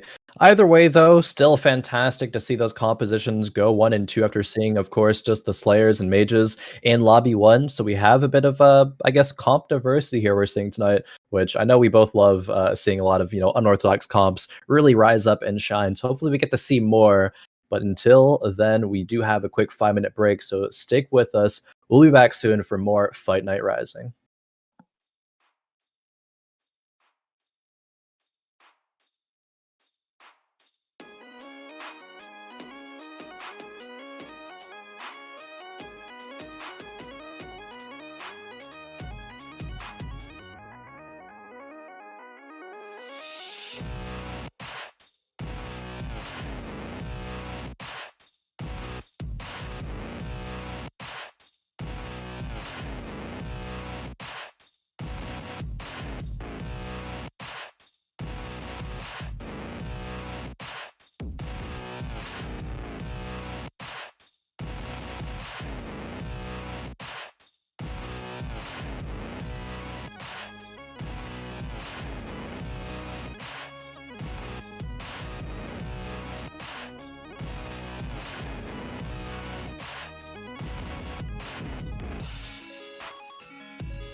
Hello, everyone, and welcome back to Fight Night Rising. 2 games down and 2 more to go. Boop, what have you enjoyed here in the first half of Fight Night? We've had that last lobby was let me tell you, friends who are watching, odd. Yeah. We had 6 assassins get second. If you remember at the beginning of that lobby, I was like, none of these comps are very strong. Yeah. Right? And when True. that happens, what can be very strong are things like assassins. And so because the game was so slow in terms of getting everyone else up to power, those assassins created such a lead. The attrition got him a second place, in my opinion. But that was pretty interesting to see, especially since I actually think we could have played that assassin comp a little bit better there at the end. Yeah, there's a lot of options I think to go for, and Koala went through a bunch of options as well, just going through the okay, I'm probably gonna go the Spirit Sharpshooter route, and it's like, wait a minute, other people already have their Sivir 2s. I'm still just on one Sivir, Sivir 1. I'm actually gonna pivot to Assassins here after finding the Akali items, and I think that was a fantastic swap there. But still, maybe like not a lot of people run assassins, so if they do, they're not going to be as comfortable with how to optimize that route there. So I think that Yeah. definitely It's like there's room for improvement there for if sure. you ever drove like a rental car or something, like you know how to drive, but it takes like a couple minutes to like get used to the pedals and stuff like that. And I think anyone right now who's been playing set 4.5 running ninjas is going to feel that way. Yeah. Assassins ninja. So let's go ahead and take a look at the scores because we have someone pretty dominantly in first place right now. Yeah, AJSwagatron, only player to top 4 both games so far, and get a fourth, get a first, and a 4-point lead right now. Tied for second, going to be Bananaramic and Sir blackp. Koala going to be in that fourth slot. ADC Diff and Toby Streams just both a point behind one another respectively. Noster though, a bit of a surprise, down there with Yeah. only 7 points right now. 8th place in first game. I guess you got a top 4 in the last game, and there still is possibility to come back, get a couple firsts, which Noster can do. They've shown the promise to be able to do that, but still a long road ahead of them. Yep. But I was about to say, if anyone can do it, it's Noster, right? Yeah, exactly. In terms of experience, probably the most experienced player in this lobby. Yeah. And so you really can't count someone like that out in general, right? Maybe we're having a bad day. Maybe it's the 3-week curse. Maybe it's, something else. But as of right now, the fact that he got a top 4 shows that we're on our way, and we do like a 6 and a 10. We might make a top 3. So it Yeah, is definitely not over, but it's good for players like Noster to be in this position, because a couple weeks ago during the Liquid championships, he was in a very similar position and kind of bombed out. And so I would love to see the overcoming this time, right? We might be in 7th place, but it is not over. Even though it feels like we're super far away from first, the way that these lobbies are going right now, anyone can get first right now. So that is my kind of take on it all, in terms of Noster in general. As we get up on our 3rd lobby, we're going quick today.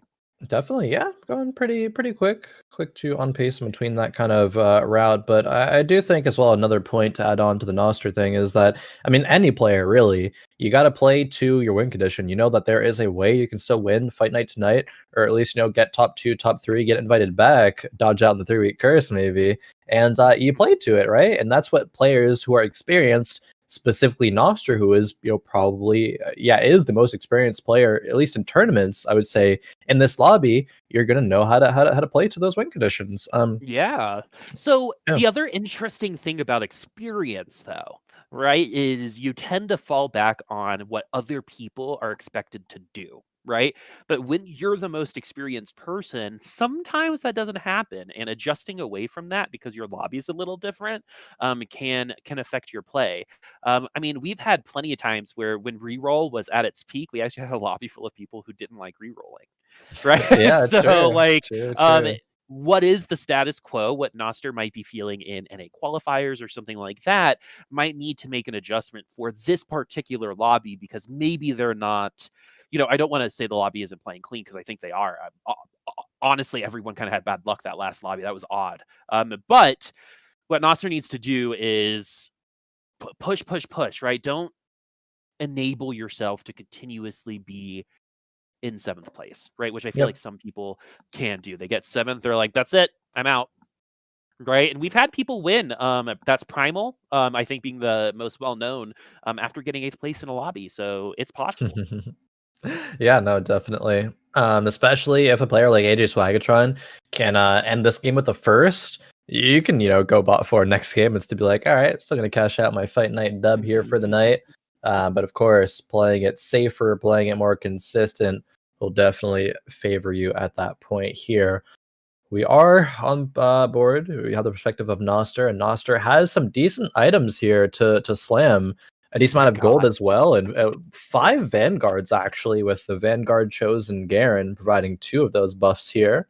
And yeah, it's no belt, cloak, glove start here, which was very Here, you tragic. We're forgot here. actually Yeah. yeah, we're actually having some direction with some good items here for Noster potentially. Noster probably had, that 4th place. He probably worked harder for that 4th place than some of the wins he's experienced in his life, when it comes to TFT. And Actually, yeah. I love talking about that. It's something that we talk about every fight night, which is you have to be okay with 6th place sometimes, or 4th Yep. place, or 2nd place, because the way that the game works sometimes is the way you climb is you get top 4. You don't have to win every lobby, right? Mhm. So when you kind of recognize, oh, I don't I have 4 spirit right now, which is a nice way to get into the top 4, but I might not win, right? Yeah, Sometimes just go with the spirit and get that top 4 on ladder. Here, though, in a definitely. tournament setting, you have to be a little bit more aware of that 1st or 8th mentality, especially now when your 1st place participant is ahead by 4 whole points from 2nd place.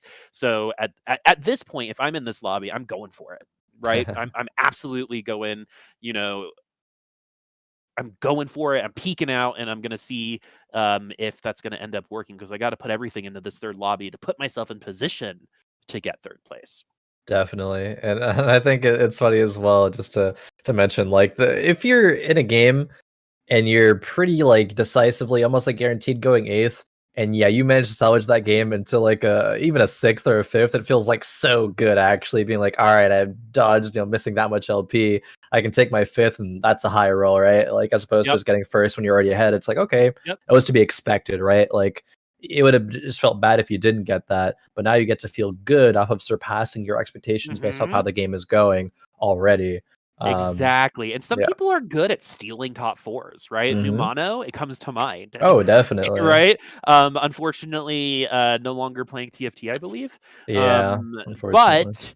but, probably had one of the best pivots I've ever seen, a lot of history with Numano here in Fight Night in a good way, Yep. and in terms of what we're talking about, I feel like Numano represented that pretty well, where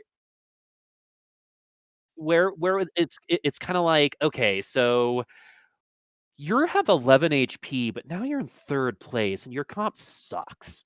Yeah. How did this happen? Well, it's all about understanding the way the game works, and in terms of systems, Numano probably did more research on that than most people.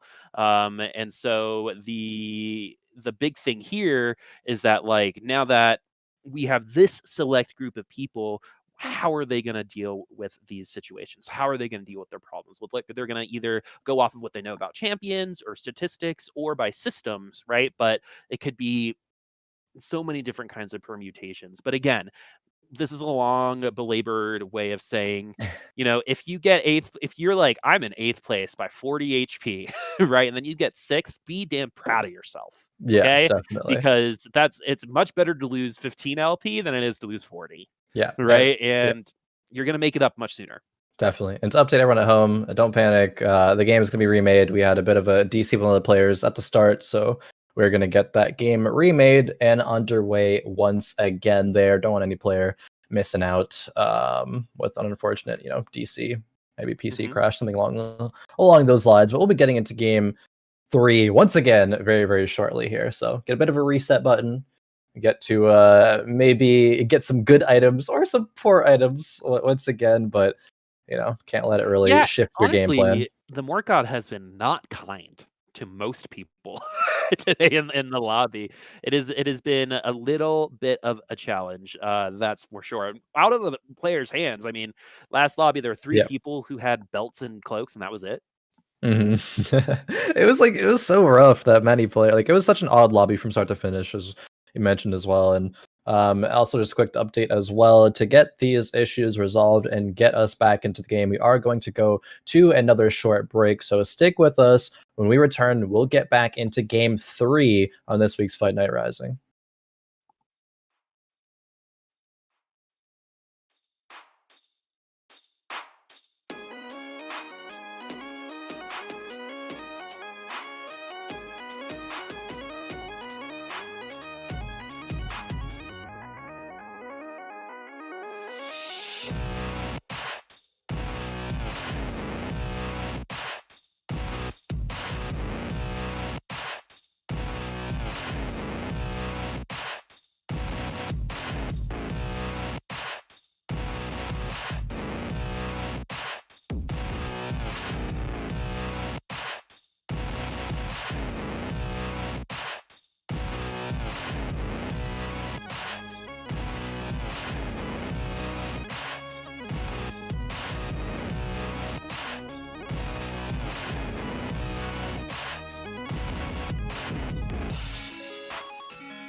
Thank you for your patience, everyone. We are back with Fight Night Rising. We are going to be jumping into Game 3 here very, very shortly. And yeah, we have a couple more games to go. These players are playing for, $100, like, Rising Prize Pool, like they usually do. And we have some very strong starts from these players, Boop. We talked about AJSwagatron coming out, the only player being able to top 4 the first 2 lobbies. 4th place into a 1st place, has a 4-point lead. So very much so, they are in the dominant position right now, but it is still anyone's game right now, even at the bottom there with a FatalMyth, yeah, with 5 points, still could have a double pop-off first game and put themselves, if not for the win, at least in the top 3. There's still very much potential for that.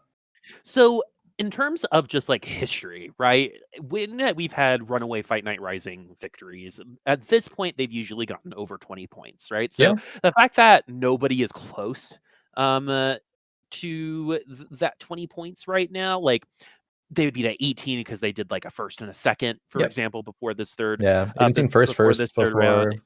Exactly. Yeah. And so, I mean, usually the winner has somewhere around 25 to like 35 points. 36 is the record.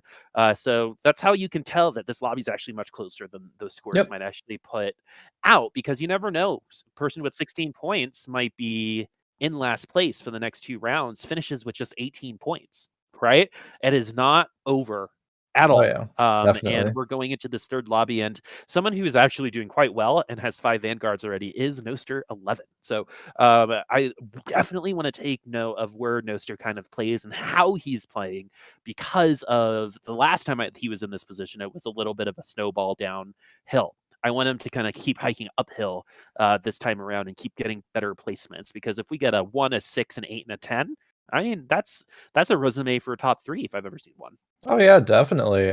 Very much the potential there to come back, even with a slow start. We have usually seen, I think, players come out with a lead to end up at the top 3, but I think there has been a few situations where there have been people that go in with like go into the last couple of games with like a 7th on the day, or like an 8th on the day, and still come back to have a very strong finish. So we'll see it. We did get a chance to speak with Noster last week for the interview, and getting their perspective, they were like, okay, it's kind of like a set 5 waiting room for me right now, but they still were very much willing and excited to still be here and compete, to still get that tournament experience, still make a bit of that money, because of course you play TFT, you got to be able to fund that, and that's what happens here on Fight Night Rising. So Oh, all right. So it's a complete restart. yeah, completely restarting the game.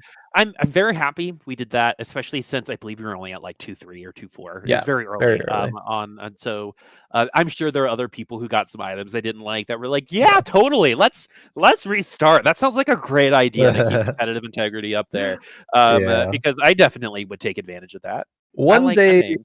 one day we'll have a pause function for in-game and a spectator client and things like that. But yeah, not quite yet. I was actually, just a quick aside, I was talking with somebody on a podcast that'll come out, I don't know, a couple months or something. That's not the point. It's the fact that like TFT spectator, being able to actually see the players' streams, their perspectives, actually does add a bit of an element that you wouldn't get with a spectator client. And it's like you mentioned sometimes, Boop, that you can see like the mass movements of players, you can see the players' expression from their cameras. Like there's still a lot of stuff that you can get that I think adds to commentating TFT, and those things will kind of go away, and I guess I will miss them a little bit when I was spectating. So here is a Yeah, mildly lukewarm take for the esports world. I think co-streaming is the future, and we shouldn't get rid of it. I So, actually, yes. Agree. if I'm being completely honest with everyone and my opinions on co-streaming, because I love it. Like, how cool would it be if we could like create something that when someone else, 2 people are facing off against each other, we can have both of their cameras on. Yep. Right. And so we can see how they react against each other, all like Hearthstone. That would be tough to make, I'm sure, but creates a lot of really cool opportunities to see how the players are physically reacting, right? Because I mean, even in the way like we've seen people change posture, right? We've seen dogs distract people from their roles, right? Like that matters, right? And that information creates narratives. And so yeah, that's my little rant about co-streaming, not gonna lie. Yeah, definitely agree. TFT has Yeah, been really good about it. I believe every tournament allows you to co-stream. So yep. and so that's awesome. Co-streaming is pretty nice, pretty goated. I think it is the future as well, Boop. I'm there with you. But we'll see how things transpire in the future. But for now, we are looking at the board of Noster 11, seeing their mass movements and seeing if they're going to choose to slam any of these items here, because we have some decent ones with the potential of an RFC and a Last Whisper. We look at those items, we're like, all right, we can go Kale, we can go Slayers. Amazing. We could even go 6 Assassins with the Akali, with the RFC there and the IE, but maybe we're getting a little bit ahead of myself here. But at least we do pick up the Assassin Chosen Diana, so we have that. I like how everyone is just like, what one cost is Aegon re-rolling today? And Let's go for that one. I'm just gonna do that one. Yeah. There is someone else. There's someone else in Summer's Rift that will. I forget what game is it that will play something. Oh no, it was Mortal Kombat that will find like something that they think is really funny or like is like obviously like a coding error, and then we'll win a tournament with it. And I think Aegon's kind of that version of ours, which is like they find like the thing that no one's really doing, right? And then they make it like their own thing, and it ends up being super powerful. I think what Aegon and some other people like Aegon, some of our theory crafters, Keen, I would put on there, for example, are really good at is kind of cutting through the tall grass of what we already know and seeing the cool stuff like or Dorado behind it that could be better, right? And Tristana represents Dorado to me when it comes to Aegon discovering it. Diana might be the next best thing too, because it actually just led a second place for one of our participants. That Diana was online really early, from what I remember, and the lobby was pretty weak. So I think kind of like the world was like, here, play Diana. It's a great thing. But Aegon has been playing a lot of Diana. Yeah, the thing is, the Diana and the Spirit trait there can enable a few different types of compositions, right? If we look at what happened last game with Koala, the Diana with the Spirits had the possibility of enabling the Tristana, the Sivir, and then the Assassins just in general there, which is the direction that ended up going. So it's always a very similar way that Aegon gets to these to these boards, these compositions, right? It's usually or it's always off the back of, all right, we're sacrificing a lot of our HP early and probably going to be rolling for 1, 2, or 3 cost units. No more than that, right? It's going to be a lower cost unit focused comp and using synergies that people kind of don't value as much. But definitely with us seeing players like Koala do that, even seeing the choice to get this Assassin Chosen Diana right now just speaks volumes of how much that playstyle impacts all of the North American and even outside of North American metas here. To even players like Brazilian players like Koala are taking that and being like, hey, that's really good. Let's do that more. Yeah, look, it's both Aegon comps actually on the board right now. You got the Tristana on one side and the Diana on the other. And what's really cool about what Aegon has discovered about those particular carries, right, is we kind of knew this about TF, but Tristana, in my opinion, is the most truly agnostic item carrier in the game. Yep. Same thing, and I think Diana, like we've seen IEs on her, we've seen like Morella's, we have an Ionic Spark on her right now. You can go the AD route, a little bit heavier on the AD with Diana. If you do the math, you'll actually find out that her auto attacks are doing a lot more damage than you expect. Yep. But the way that we're seeing it is Aegon's identifying, okay, what are these early game chosens that I can either re-roll into and build as carries, right, and keep these items here, or can go another direction, like the Kale, for example. And so I think that's like the most genius part of it all. Definitely so. There is going to be a lot of options that you can do with it. And I guess I was thinking about you talking about the fact that like Tristana is just gonna be the more agnostic item carrier, I'm agnostic carrier, and it's like, why TF win Tristana, right? Like Tristana is very better in almost like every single way. TF as well is just like cultist, so it's already a synergy that unless you're aggressively going cultist, it's not really going to do anything else for your late game as well. So it's just Tristana has Dragon Soul to buffer up, has Sharpshooter buffer up, two amazing synergies. It's no brainer there. Tristana is just the best one cost unit in this game, in this set by far. Yeah. not everyone can be Fiora, right? Just solid unit, Yeah. but eventually there's always a 1 cost, there's always a 3 cost unit that can carry, right? And I like the fact that you can roll really hard, develop a huge lead, and then potentially win or top 4 based off the lead that you developed in round, 2, 3 when you're on 5-4. Yeah. Right. But we also are seeing, I think these reroll comps, I think everyone just kind of the way that the patches worked, more kind of deleted the reroll comps for a patch, and then they've slowly been coming back, right? Because I think the fact that Tristana is successful, the next best, the next thing that you're gonna think of is, okay, what can I do to another unit similarly, right? And that's where the experimentation comes from. And right now we're on Diana. It is interesting to think about all the nerfs. I believe like Nasus and Nidalee were nerfed super, super heavily, got buffed like 1 or 2 times before that, and still even aren't being run as what you want to reroll with. So it just goes to show like how much those units were absolutely gutted, destroyed, taken out of the meta with a vengeance there, because they were so powerful. But yeah, we still now really only see things like the Yasuo. I think there still is room perhaps for a mage brand TF, maybe reroll style composition. But at that point, you kind of only go that when you already have like 6 brands or something, and you can then level up on pace with the rest of the lobby, get your Aurelion Soul online, like get a mage spat for the Swain later on. So it's like really not even like a true reroll composition there at that point. So yeah, there's still just a lot of focus on these compositions like we saw in game 1 with Slayers and the late game mages. And now we have, in my opinion, one of the best starts you can ask for in the game, which is a nice duelist setup. You're gonna win. Like, the thing about duelist is it's consistent in trading, right? Like, there are comps that duelists are just gonna smack down, no problem. There are some comps that they're gonna have a hard time with, but you are gonna win with a duelist comp like that at some point, so you can feel safe in assuming. And also look at how many items are on the bench right now for FatalMyth. Getting the tier there and slamming the mage spat as well. It just goes to show how much people aggressively want to go mage in this meta. Mage Shyvana, wonderful item carrier. You can have a lot of people actually carry the mage spat to some heavy effect from this, right? Off the top of my head, Shyvana, like Olaf can be fantastic as well. Of course, getting onto the Swain is best in slot. Yeah, even Sivir getting that double, AD buff there. There's actually so many that can utilize it well that you wouldn't even think of.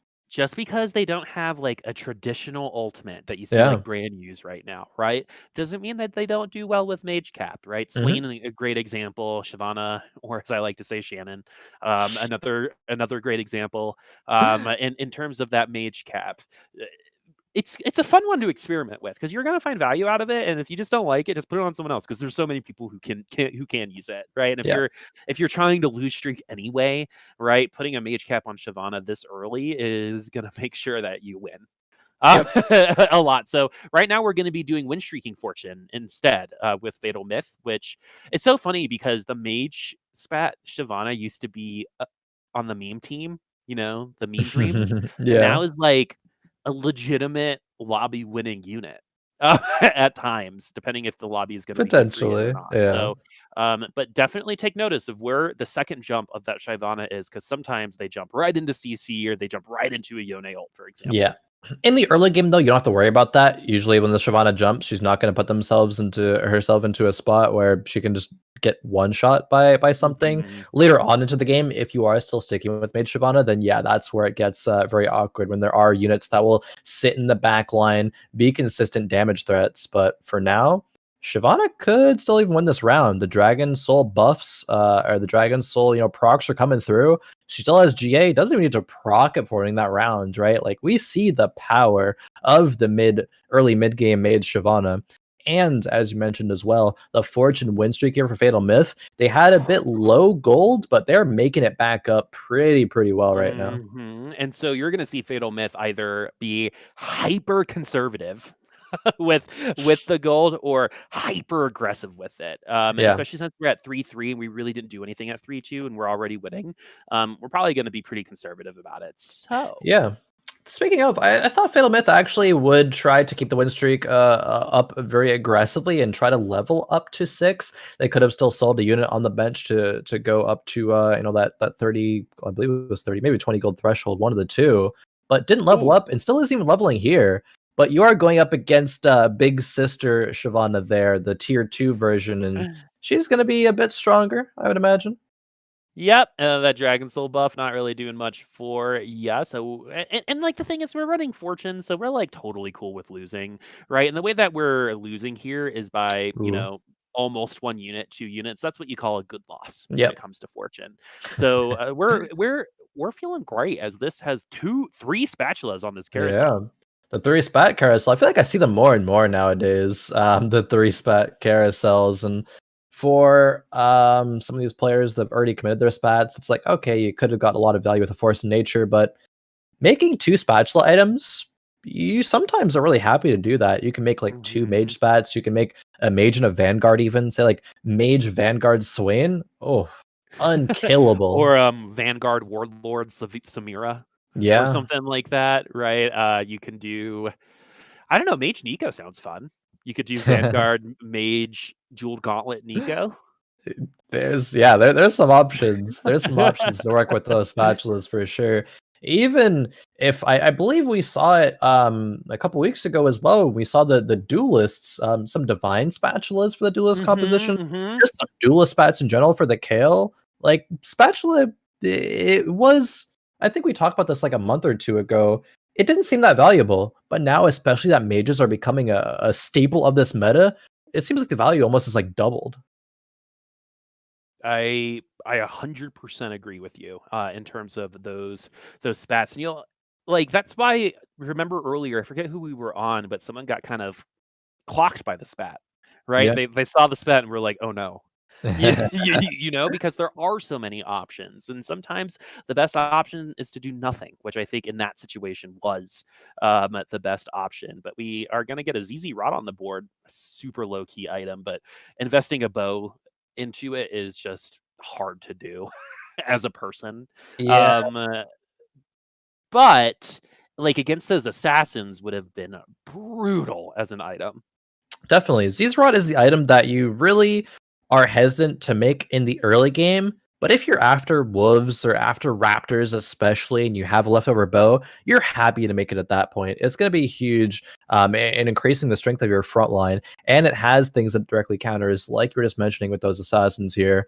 Noster is leveling up to 7 here, has the 3 fortune on board, so is going to try to go for a cash out at those pivotal markers, which is 6, 7, or 9.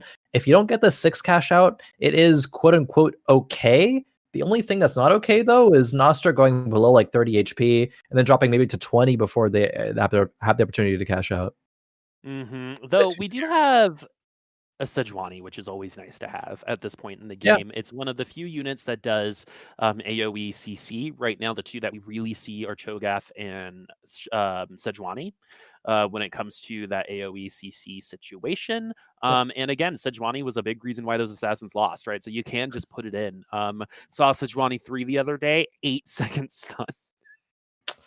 Oh which is yeah, that which around. like you Yeah. get an ult off, you win, right? which is what happens there. I first time ever, it was incredible to see. Yeah. 100%. I'm down to stick with Noster here until the fortune cashes out or he dies, one or the other, Boot. But I am invested into this Noster board right now. Seeing not only what you do to this composition to make it strong enough to win a round is going to be massively important, but also once you do win the round, well, how fast can Noster transition that cash out into being strong and to being stable? I'm not going to drop any names, but I was watching a very popular TFT streamer the other day who got a fantastic cash out, but I think had one of the worst board transitions that I have ever seen past that. And they were like, they were real dizzy. It's all good. Oh, fabled chosen Nico. In a Cho'Gath here? And Okay. okay, so this is really okay. This is really cool. Okay. Let's talk through this real quick. Yeah. So, had the Jeweled Gauntlet on the Kindred already. So that's the thing. A lot of people focus all of their eyes and attention onto what's on their bench right now. And I think sometimes you forget that you have components on people already on the field, right? So what Noster did was, okay, I have everything I need for Nico. Let's go ahead and sell our executioners. Even though we have 4 Fabled, that's fine because all the Fabled units benefit greatly from that, from the Fabled buff. For example, this Cho'Gath ult, it's going to cause everyone to stop attacking for 1.5 seconds or so, and that's going to give our Nico time to get into the backline. We still lose out, but think about that transition in a sense of where we were before this. Yeah, no, definitely. We are a lot stronger than we were before this round. The awkward part is now we're at the unlucky number of 8. You don't want to cash out when you're at 8 because that's when we're most likely to roll the Thieves' Gloves. Can Noster actually even afford to lose another round here? That's going to be super awkward. They're still rolling, so hey, they're putting really putting their fate in the fortune cash out here, even if it is going to be at that 8 threshold. And so, what we're going to need right now is what's going to make it to the finish line, right?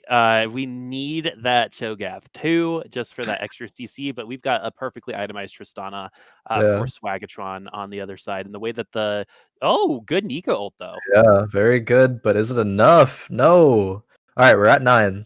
We're chilling.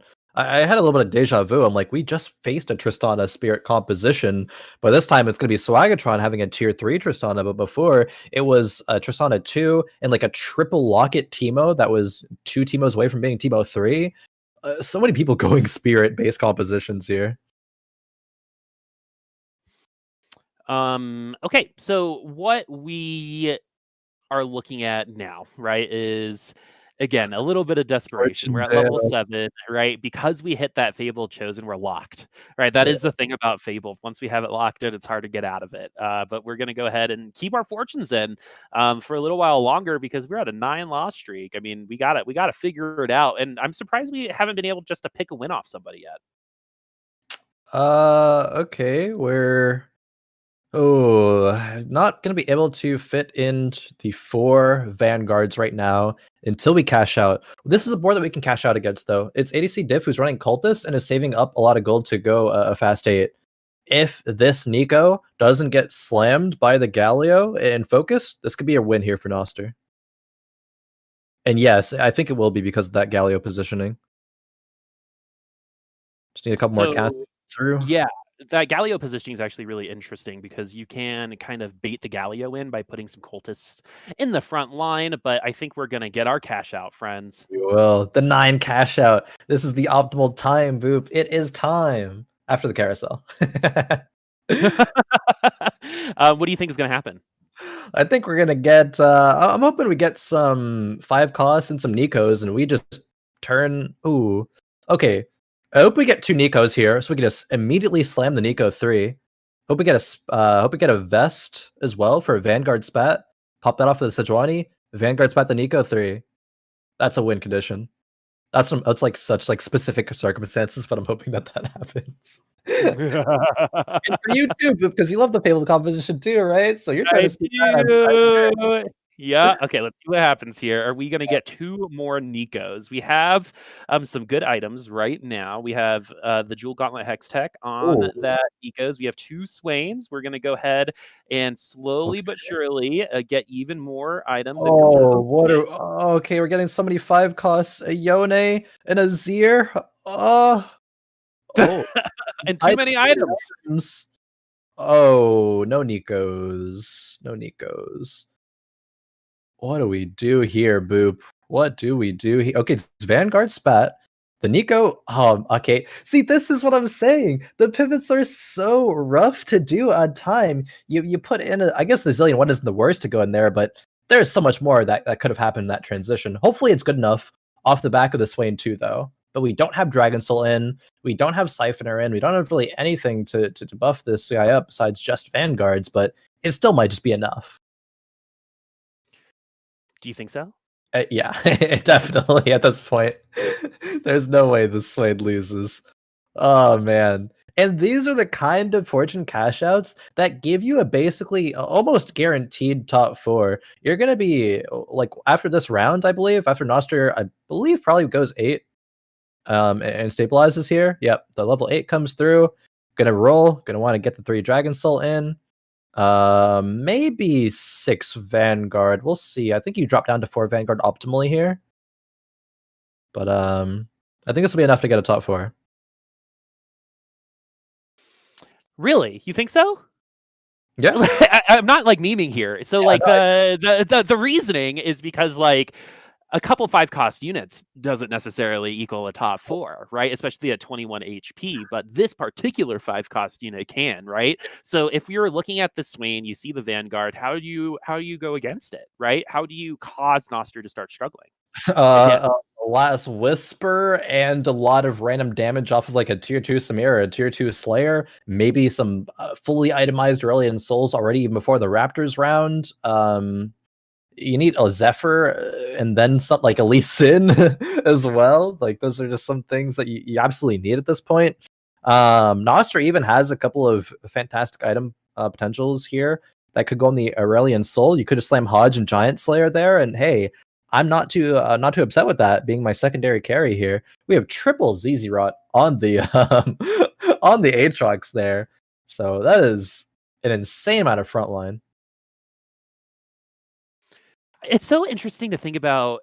I'll never forget. I was playing a friend and I put Swain up in the front line with like similar items, and she was like, "I can't wait till that Swain gets blown up." And I was like, "He's a frontliner," and then he got blown up. So Yeah. it really depends on who.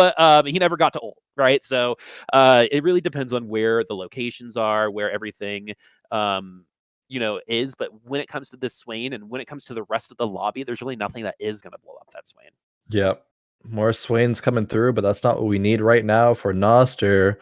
We are going to put a Tryndamere in, and it's going to have GA Last Whisper. Unless it's Hodge Runans, I guess that would be a more efficient use of the items as opposed to Chalice.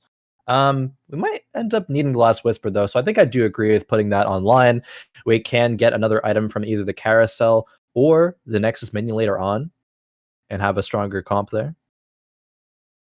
And what's actually really crazy is there are Nikos everywhere. Yeah. like this isn't like peak of anyone's lobby. This is the opposite of last lobby, right? Where everyone was so weak for so long. This is a lobby where I think we're gonna get a lot of tier 2 5-cost units. Yep. To be completely honest with you. Also, triple ZZ Rod. Oh yeah. That is someone who is after my heart. Okay. Look how weird that looks. That's amazing. Also, what people, never see that, yeah. yeah, what people don't, I think, kind of conclude with multiple ZZ Rots is that it expands the AoE of the taunt for every beetle that you have, right? So one beetle has that specific AoE, right? Yeah. 2 beetles will expand the hexes of that taunt a little bit more. So 3 beetles I've never seen before, but is going to cause a wider range of taunted units. But against sharpshooters, though, that's not really a big deal, especially since we're running so many Vanguards Ooh. right now. Are we even going to see the beetles? No. Oh They're man. stuck across the pond. So that was the one thing that like one of the comps that I proposed earlier, Last Whisper, sharpshooters able to deal with the Swain, and the Swain did fall. It's just there was too much else on that board there, and there wasn't enough with those spirits. So yeah, that composition does fall. We have AJSwagatron, actually the lobby leader when it came to points, is now going out into fast 8th of game 3. Boop. This opens up the entire lobby for some crazy placements and some crazy scores here. Yeah, seriously. And it's so funny because we hypothesized that this could happen, right? Mhm. That Swagatron might get 8th in this lobby and open it up for literally everyone else. And so the lobby is and that's the thing about a new player is when there's an opportunity to kind of just cut everyone off and solidify a win, it's so hard to do it. That's why usually it's the 4th lobby that we see the first place person kind of struggle. But it makes sense that Swagatron struggles a little bit in the lead, isn't able to be consistently top 4 through all 4 lobbies, because I don't think anyone is at this point now. Yeah, no, I don't believe so. We are on board here with Sir blackp, and running a 4 Divine, 4 Duelist, 3 Slayer composition here. I'm excited to see once we actually get back to the board and break it down, because it is going to be lacking a Chosen right now, but that Tryndamere looking very, very scary on a Force of Nature, on a pair of Sejuani's. Getting Sejuani 2 is a massive power spike as well. And that Lee Sin's going to be the proud new owner of a Warmugs, I believe, here in a moment. I think Warmogs is so underrated, dude. It's just extra HP. Yeah, I mean, go more into that, Boop. Like, more HP. Do you think it's better than other items here in this situation? I mean, if you don't have other items, Yeah. right? But for units like Swain or Lee Sin, I think are good examples of units that have to ult, right? And what a Warmogs will do is guarantee an ult, right? Yeah. Unfortunately, we're going to ult an Olaf. And even though we do get the ult, it's not going to kick him out, but might not matter in the end. But never count out Olaf. If Olaf ults and is alive with, the same amount of units, it's probably going to be the Olaf taking the dub, but it's going to be the Tryndamere. Anyway, what a cool little battle there between Sir Black. Yeah, Slayer is spinning to win. Tryndamere did just that there. The GA as well, very, very key portion of like what gives Tryndamere the advantage in that scenario. Koala again going for this spirit composition, but this time instead of the assassin, it's gonna be the Sivir, and the Sivir is way more likely to win an actual lobby over the assassins. So I'm excited to see how far Koala can take this. Totally. I actually see a lot of talent from Koala, to Oh be yeah. completely honest with you.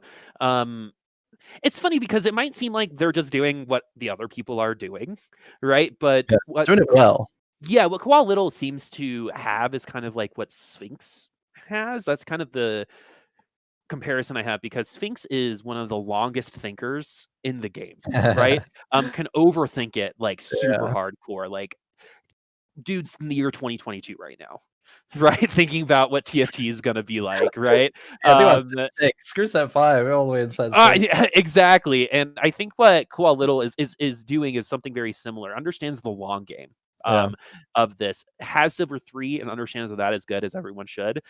But I really like the way that Koala Little gets to these points, right? Because getting into Cultist, getting into Fortune is one thing, getting out of it is another. And I think requires a lot more skill. And I think Koala Little is really good at identifying, am I staying? Am I getting out? What am I going to be doing here? And we're going to be running that 4 Spirit, 4 Sharpshooter comp. That's actually pretty strong in terms of getting an HP lead, which is exactly how Koala Little has top forward the last couple lobbies. Definitely. Koala here, gonna pick up the Ludens from that round, so not an amazing pickup there. We're gonna probably see it just go on the Kindred. It'd be nice to have on the Teemo as well, but we maybe are even gonna start rolling for tier 3 Yuumi and tier 3 Kindred here. Okay, no, I don't think that's really gonna be the win condition here, as opposed to just pushing levels at this point. Oh my gosh, Noster has 7 Swains? Oh, okay. Hello. 2 Swain Hi. 2s on the board? Are we gonna see a Swain 3 Boop? Are we? It's possible. See a couple 3 stars here on the board with Toby streams there, though. Nunu 3 and Shyvana 3. Can the sharpshooter stand up to it? It's looking like a yes for now. I would love to see a Swain 3. Oh. Also, I would love, if a Swain 3 happens, to see all the other units get sold and see if they're going to be able to win. Because that is usually what happens when a 5 cost tier 3 unit comes through. It's literally like, the game is like, you let this happen. Right? Yeah. Like, this is all of y'all's fault in this lobby. You gave this person 9 out of 11 of a unit. Yep. And so this is what you get out of it.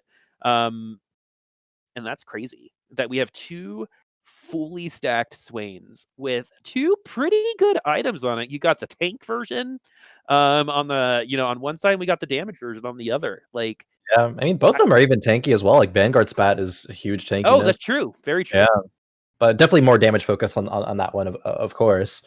The Wukong goes in here, which doesn't really do anything for Noster. Yeah, I'm not really missing anything. It really doesn't do anything. Just goes up to 5 Vanguard there. But these Swains, man, look at them go here. Oh, they just tear through everything. Where's that Sivir going? Nothing else but the Swains matter here for Noster. And remember that this patch out led to a probable top 4, and here we are. That top 4 has been granted here, Boop. There it is. We have our top 4, Noster doing exactly what they need to do. And honestly, as expected, that pivot into this comp was beautiful because this is the second pivot. Yep. When it comes to Noster, this was a fabled comp not too long ago, but identifying that the Swains were there means that we have this opportunity. Black Cleaver on Samira, also huge.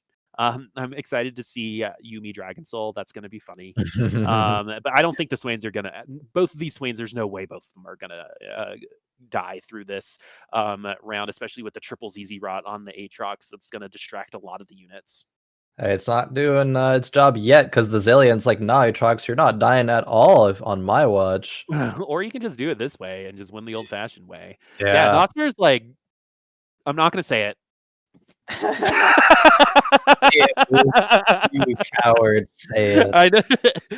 I think Noster's going to win the lobby. Yeah. But every time I say that, something horribly wrong happens to that player. So, yep. One of those players is in chat right now, unfortunately. Oh boy, one Swain away, Boop. Roll, keep rolling, sell the board. Just roll it. Just sell the entire board. Not Yone, we need Swain. Mort. Oh, reforging, selling the Samira. Okay, I guess we put 3 cultists in with the Sivir. Could just put another Swain on board. Yeah, I mean, why not? What's better? Oh, you know what? This is being in Swain in the membrane. That's for sure. I very much so agree with you. Way more than the previous iteration. In Swain in the membrane. Ooh, the pull there. Actually, the Zephyr in the corner and then putting the rocket propelled fist to pull in the Sivir. That was fantastic play from Noster. This ain't even close, dude. No, Noster played. Going to at least win this round. I'm like talking like games not be over, but you know, Koala still has a lot of HP to work with. And Koala once again is in a position where they do a fantastic job to get the second, but it's just the last composition is so powerful, too much to bridge that gap there. So might just have to take another second here. I think what we're actually seeing from Koala is kind of what people talked about Noster about. Yeah. Right? Oh, very good top 4 player, doesn't win lobbies, blah, blah, blah. Right? It's kind of happening. Like, we're seeing, like, the graduation of Noster because I love the fact that we're competitive right now. And honestly, setting us up for top 3, possibly a win because Swagatron got last. And putting the Blitzcrank Cook on the Sivir is genius. Yeah, that's never expected. That's a unit that you can sell as well to put on something else later on. Noster actually swapped the Swains to the backline. Still one got Zephyred. The Sivir is relatively safe in the backline right now. Can she tear through these Swains, though? Gets pulled in by the Aatrox's dying breath, and no, I don't think the Sivir can do this one. It's going to go play Noster, but still, Koala survives. The 3 beetles, yeah, that just surrounds the Sivir. Ooh, IE, where's that going to go? I guess. All right, Nico, one time, Boop. Let's see the Swain 3. Okay, here we go. The Nikos. If you want to see the Swain 3 chat, you got to send your energy. And make sure give Noster your energy. Yeah, 13 games in a row, 21 HP. Is the Nikos going to pop up for Noster? Or are we going to do it the old-fashioned way? We are level 9. Yeah, we could do it. That is a blue orb. Okay. No! 28 gold per roll, dude. Okay, one roll. Here we go. Okay. I got baited by the Tryndamere. Also got baited by the Lee Sin. Oh, there it is! There it is! We see it's happening. He's gonna wait till last second, maybe? No, he's gonna do it now. Okay, Koala, don't FF, please. We need to see. He actually chose to do the Ionic Swain instead, because it's just GA is gonna make it a lot safer. But we see the Swain 3 here, Boop. Let's go. Here it is. Let's just watch the beauty of what Swain 3 Yeah. can be for you. Oh my Oh my god.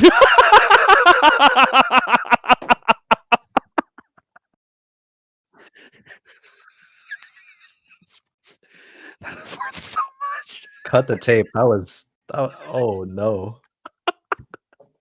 Boop, I give you a pass to say in Swain. It's Swain of the Membrane, dude.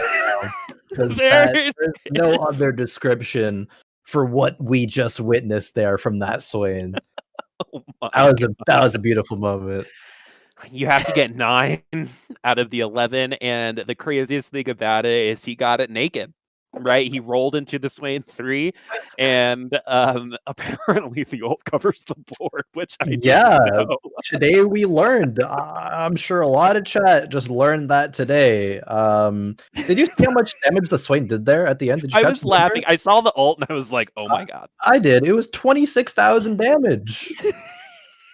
It actually, like 3 ticks of the ulti, it killed the whole entire board there. Yeah, it's just so funny how the game just punishes the lobby for letting someone get a tier 3/5 cost unit, right? Because all of them could probably even Lee Sin could probably hold their own, right? Just as a singular unit in the late game, right? But that was awesome. And you know how we got there, Boop? It was with Fortune and the 9 loss streak. That is right. You're totally right. It was Fortune. Yeah, we're gonna see a lot of people on ladder trying Fortune be like, I want to get a Swain 3, and we're gonna see a lot of 8th places, but let's let you know that you still can do that if you practice a good Fortune gameplay right there. We do have the scores ready after 3 games. Let's take a look here, Boop. I'm excited to see, and it's just Swain. This is it. This is what we've come to. This is TFT right now. Bow down to the Overlord, the Noxian god that is Swain. Oh man. Okay, so we have that was awesome. That was so cool to see. Anyway, Sir Black, 19 points. Koal Little, 19 points as well. Swagatron falling to 3rd. Noster tied in 3rd. You see how close this is all of a sudden off of one last place? Yeah. Right? Now everyone other than FatalMyth can win. Right? So even AD carry diff with a lot of help from the lobby can potentially make it into the top 3 as well. So nothing out of contention now. And now now we just kind of know if you get a Swain 3, you kind of win. Right? So if you're AD carry diff, just play Swain 3, right? Easy. Yeah. Like forehead. Just play Fortune. Are we gonna see like at least like half the lobby playing Fortune this next lobby? Remember, I forget who was I casting with, but Sphinx played Tryndamere one lobby, and then the next lobby 3 people played Tryndamere, and then in the 3rd lobby 5 people played Tryndamere. So it is a thing. Yeah, definitely. Oh, thank you so much for clipping that. I am going to be saving that. That was awesome. That's going like the chances highlight reel right there. Yeah. The chances of seeing a tier 3 5 cost unit at this level of play is even lower than it would be in your ladder game, for example. But I think we all kind of wanted it to happen. But the whole board, I've never seen that before. Like that was like a first time experience for me. That was TFT, man. That was awesome. That's TFT. Those are the hype moments there, Boop. Those are the special ones. Yeah, glad to share it with you, man. Glad to be here. Exact same sentiment there. And now, in the 4th lobby, things get really crazy because usually whoever is leading totally whiffs on the last lobby. They like get really nervous or something, and they start playing differently than they had been playing the whole time, and make too many changes. But is that going to happen here? Yeah, because we have 2 players sharing that burden right now. So maybe it doesn't hit one of them as hard because we do have 2 players tied with 19 points. Sir blackp actually and Koala. Both players have not won here tonight, but they have been just a slightly more consistent than everybody else to get that 2-point lead between first and was tied for, I guess, we're going to have just a few more moments, a few more minutes probably until we do get into lobby number 4. But that is going to give us time to build the tension and build the narrative here, Boop. These scores are insanely close. Insanely close, for sure. And the So, and I gotta give it to you. That was thank good. you. What is really, really interesting about all of this is Noster. We've been saying it the whole day, right? But seeing that 8th place, it has definitely been one of the big narratives for me in terms of how do you recover? How do you recover from a bad start to potentially win? And you can do Mhm. it. All Noster has to do is finish two spots ahead of both of our first. All like that's easy. I Both of mean, our it's first doable. place players. Koal Little though has gotten second 2 times in a row. Tends to play pretty consistently and likes to pivot, it seems like, and is pretty flexible. So I'm really excited. I've been really impressed with his play just in general. Oh, Actually, yeah. almost every Brazilian that's come to Fight Night has found a lot of success. I love the Brazilian scene. Something that I like to reiterate too is I got my start in esports casting Brazilian Oh, yeah. Overwatch, Mhm. and so I am all about it, and I'm so happy to see that representation here because there's Brazilian fans are so passionate and so supportive of Oh, their yeah. players that it's cool to see again that representation being worldwide and it's starting to not just be an NAEU thing, but TFT is starting to represent the world, and that's awesome. Definitely. Especially, I've mentioned it before, but keep in mind in set 3 worlds, the Galaxy Championships, Brazil had the second best performance out of any region, right behind Europe. Slooper Hmm. getting 3rd place, I believe. So Brazilian region definitely a lot of promise in those players I here, think and so. Koala is definitely not Um, disappointing on the back of that and representing. Yeah, mobile gaming very, very popular in Brazil, Sure. and the fact that you have the access, I think, with TFT, to play it that way or on the computer, I think, is allowing more access to this game, which allows more players to come and be introduced to us through Fight Night. So Mhm. that's what's wonderful about it. It's easier to have a phone than it is a computer, and so the fact that you can get it on your phone is pretty awesome. Definitely. That reminds me of a quote that happened a couple of years ago at a certain convention, but, we're not gonna get into that one. Maybe some people know what I'm alluding to, but anyways, 2 tiers here from Noster and, blue buff, kind of a sucky item, I would say. You don't really wanna put anyone with that item on your board. You're really always gonna want, like, a Hodge or, let's say, like, even, like, a Chalice over a blue buff there. We do have a Cannon coming through for Noster here. Let's see what they end up getting in this round. Is it gonna be another item? Probably likely to be the case, but maybe some gold to get up to 10 here. Potential's there. Yeah, I mean, it would be crazy awesome if we got to 10 gold before the first PvP round, right? Yep. That means you're going to be richer than everyone else. Um, sorry, for some reason I feel like I said Richard than everyone else. Um, anyway, More and wealthy. I know, right? A wealthy Richard. Noster now Your is Visage you can get to. yeah, yeah, exactly. For the Visage. And thank goodness we got a sparring love with those 2 tiers Yeah, because I would have that's been massive. sad if I was Noster and I ended up with 2 tiers and a belt again. Yeah, I was gonna say that was the point. It was like, "Alright, I guess time for another redemption, the run back," right? Like, oof, that would've been a little rough. We do have a mage chosen TF right now, and we have 2 keepers, so when everything's said and done, honestly, this isn't a bad board to start here for Noster. We went to level 4 with exact gold, have the keeper buff with the Kennen. The TF is gonna do an amazing job, of course, we mentioned it earlier. While maybe not being as amazing as Tristana to item carry, TF is the second best 1-cost unit to hold literally, like, any items, give it AD or AP, it feels like. Item agnostic. You're not Tristana, so you're not going to get that love, but you are still going to be item agnostic. And what's Yep. cool about it, I think you could make the argument that if TF has a good ult, he can stack things like Grievous from Morello's or get more health from Hex Tech, for example, than a Tristana can. Tristana's Yeah. just going to do it more consistently, Mhm. right? Especially with that Definitely. sharpshooter buff. And I Yeah. just think Dragon Soul in the early game is so strong. It really is. Dragon Soul is really, really nuts.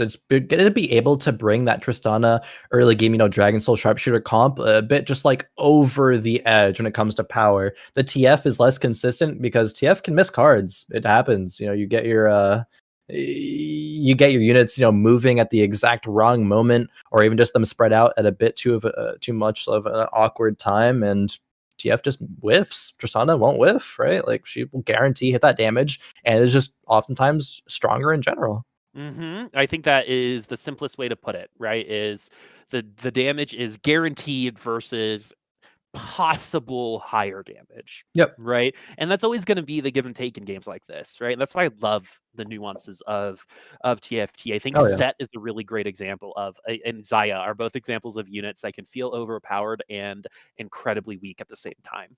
Right. Zaya sometimes gets cross-eyed, ults behind her for no reason. Set will. I think it was it with you where Set ulted a single Sand Soldier into nothing and then lost the round in the lobby because of it? I believe right?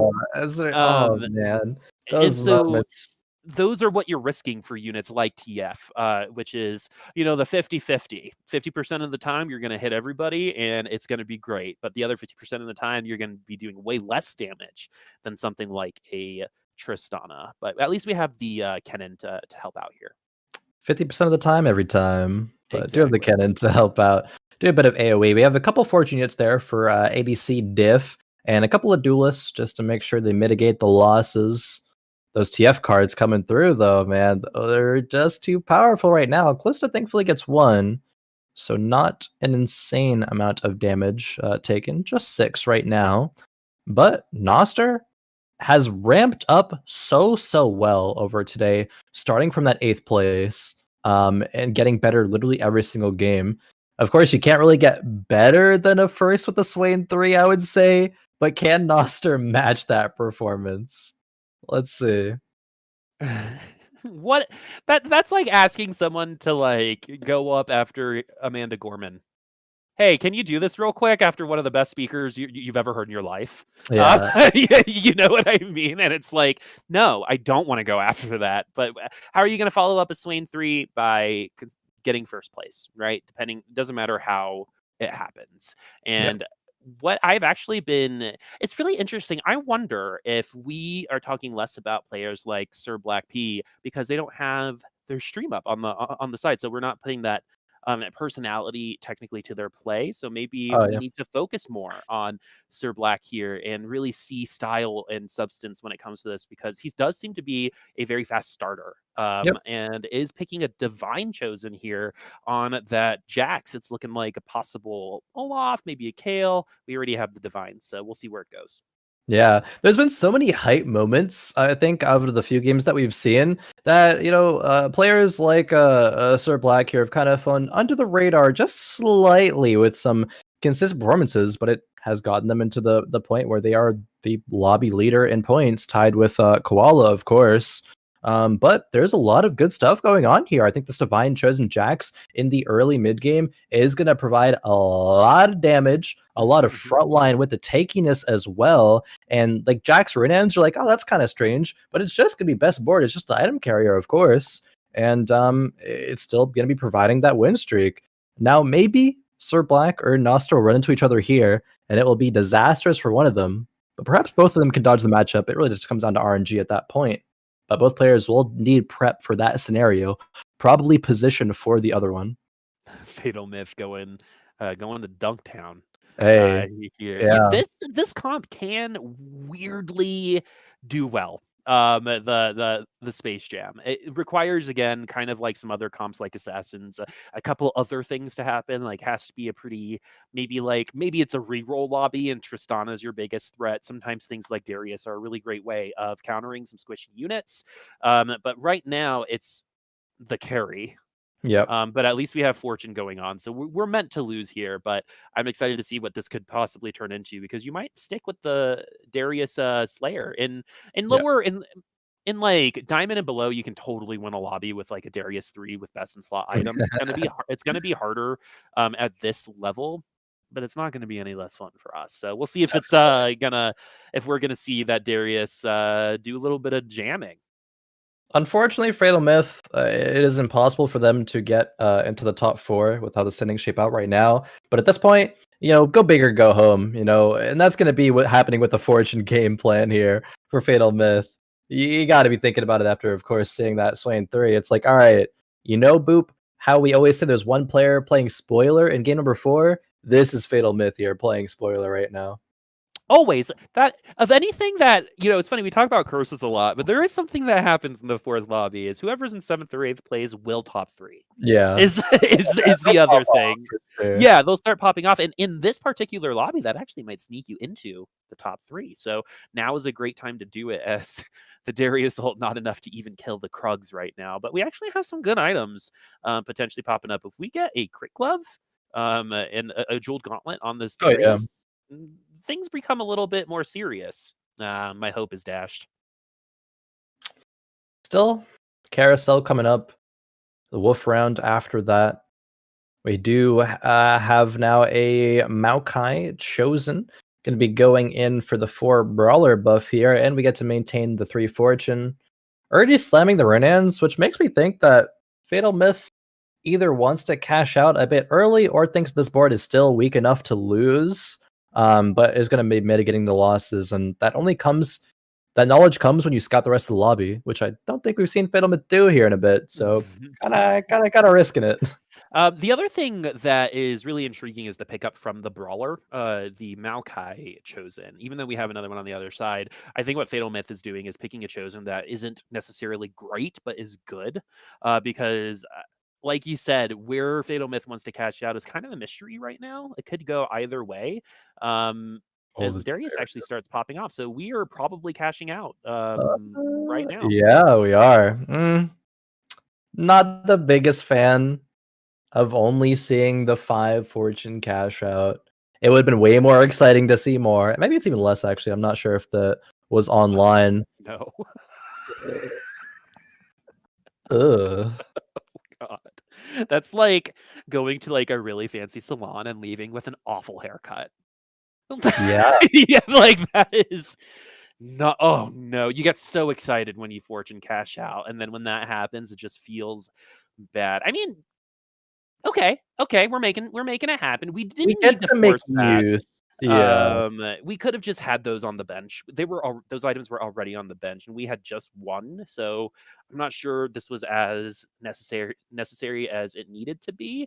But now we're kind of switching over into that win streaking fortune, which is going to be really easy to Yeah. do with this Akali. I mean, once you cash out, right? Like, what do we think about after we cash out? It's like, okay, that gives us a power spike. If you're then going to be cashing out to then go back on a losing streak, it feels really awkward. If there is a way to maintain this win streak with leveling up, utilizing the items, and maybe on the lucky lantern later on, we end up getting a reforger, we could turn that blue buff into something else and still be happy. So I think I like the decision for FatalMyth here to start going on a fortune win streak. It's probably the most consistent out from this position. So I'm a fan of it with that in mind. But I would have liked to perhaps see the fortune loss streak go a lot further than that. We do have more fortune here from Koala, so a bit of a change up in the game plan from the spirits.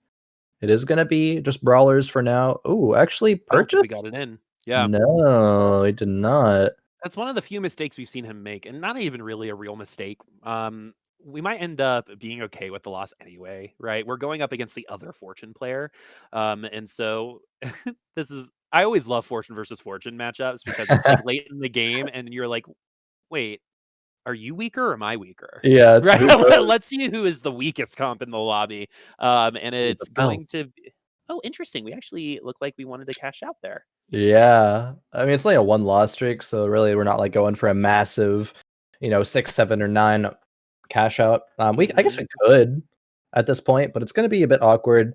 My eyes have to be drawn to the ping and see that's 145 and say maybe on like a 20 ping, like on lane you get that Annie on the board, right? Maybe because it was like very last second, but still, I mean, you're playing on a bit of ping if you're Koala. You made that conscious decision to put it, keep thinking about it till the last second there. So getting punished there for it isn't really something you need to be like too upset about. Yeah, 145 is not like the worst ping we've No, seen it's not the at worst. Fight Night, but it's definitely noticeable. For right? sure. It is something that you're gonna have to adjust because I think that Annie 2 probably wins that round Oh yeah, for 100%. Koala. But at least we get to maybe get a little bit more money, a little bit more something from the fortune payout. And we have a jeweled gauntlet now too. So if we want to move Nico, or if we want to move into an ASOL, that is available as well. Yeah, definitely going to be Okay, this is option for happening. that, and ADC Hello. diff. We get to see a bit of a couple Dariuses there, a couple of Dunk Masters, and a Yone in the backline as well. We get the Merlot's Slam from Koala, which is like, okay, weird on a Nunu, but it's a very flexible item in general, and it can go on someone better later. Go up against Toby Streams, who has a kind of weak board here, but kind of just being carried by the Janna, I believe. Janna blue buff, chosen in the early mid game, very, very strong. Especially against things like Darius, for example, and Nunu. Yep. So the Hodge on the the Hodge on the Nunu. Sorry, I just love the fact that I'm seeing two Darii on the board right now. The Hodge on the Nunu is funny. It's just a TJ Maxx Hextech gunplay, right? If you get lucky on it, and we do, we actually roll healing again, so we're actually okay with this. Wow. Okay, actually gonna level up right now to cash out this 3 loss streak before we go into the Wolves round. Koala is playing for every bit of HP and power differential, or power, I suppose, differential here. And I kind of like it, even with how strange it is, right? We're leveling up at a round where it's not an even interval. We have 2 gold that we've over leveled there. But this Kennen, it doesn't provide any synergies, but it is a fantastic user of the Morello's GA. And look at the value it already put through. Do these units fall without the Kennen? The answer is I mean, no, still no, because they didn't. it was, I mean, they kind of still did 2.5k damage, right? Yeah. The Nunu would not have done that with those items, of course. So still a good look.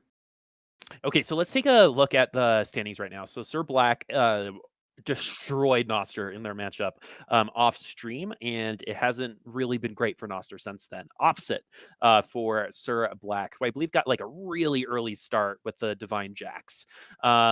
Oh, and we're still here. So we have the Hodge now on it. We have the Morellos. This is very interesting. So this is a comp that literally can turn into anything.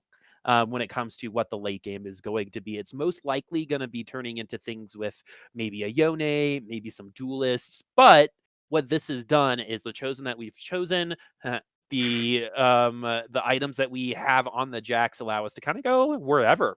If we want to go Talon, we can. If we want to go Adepts, we can. If we want to go Yone, the Yasuo is there. If we want to go Kale, we got okay items for it. So this is really cool, but you're gonna have to make a decision soon because at 4-1 these comps notoriously fall off.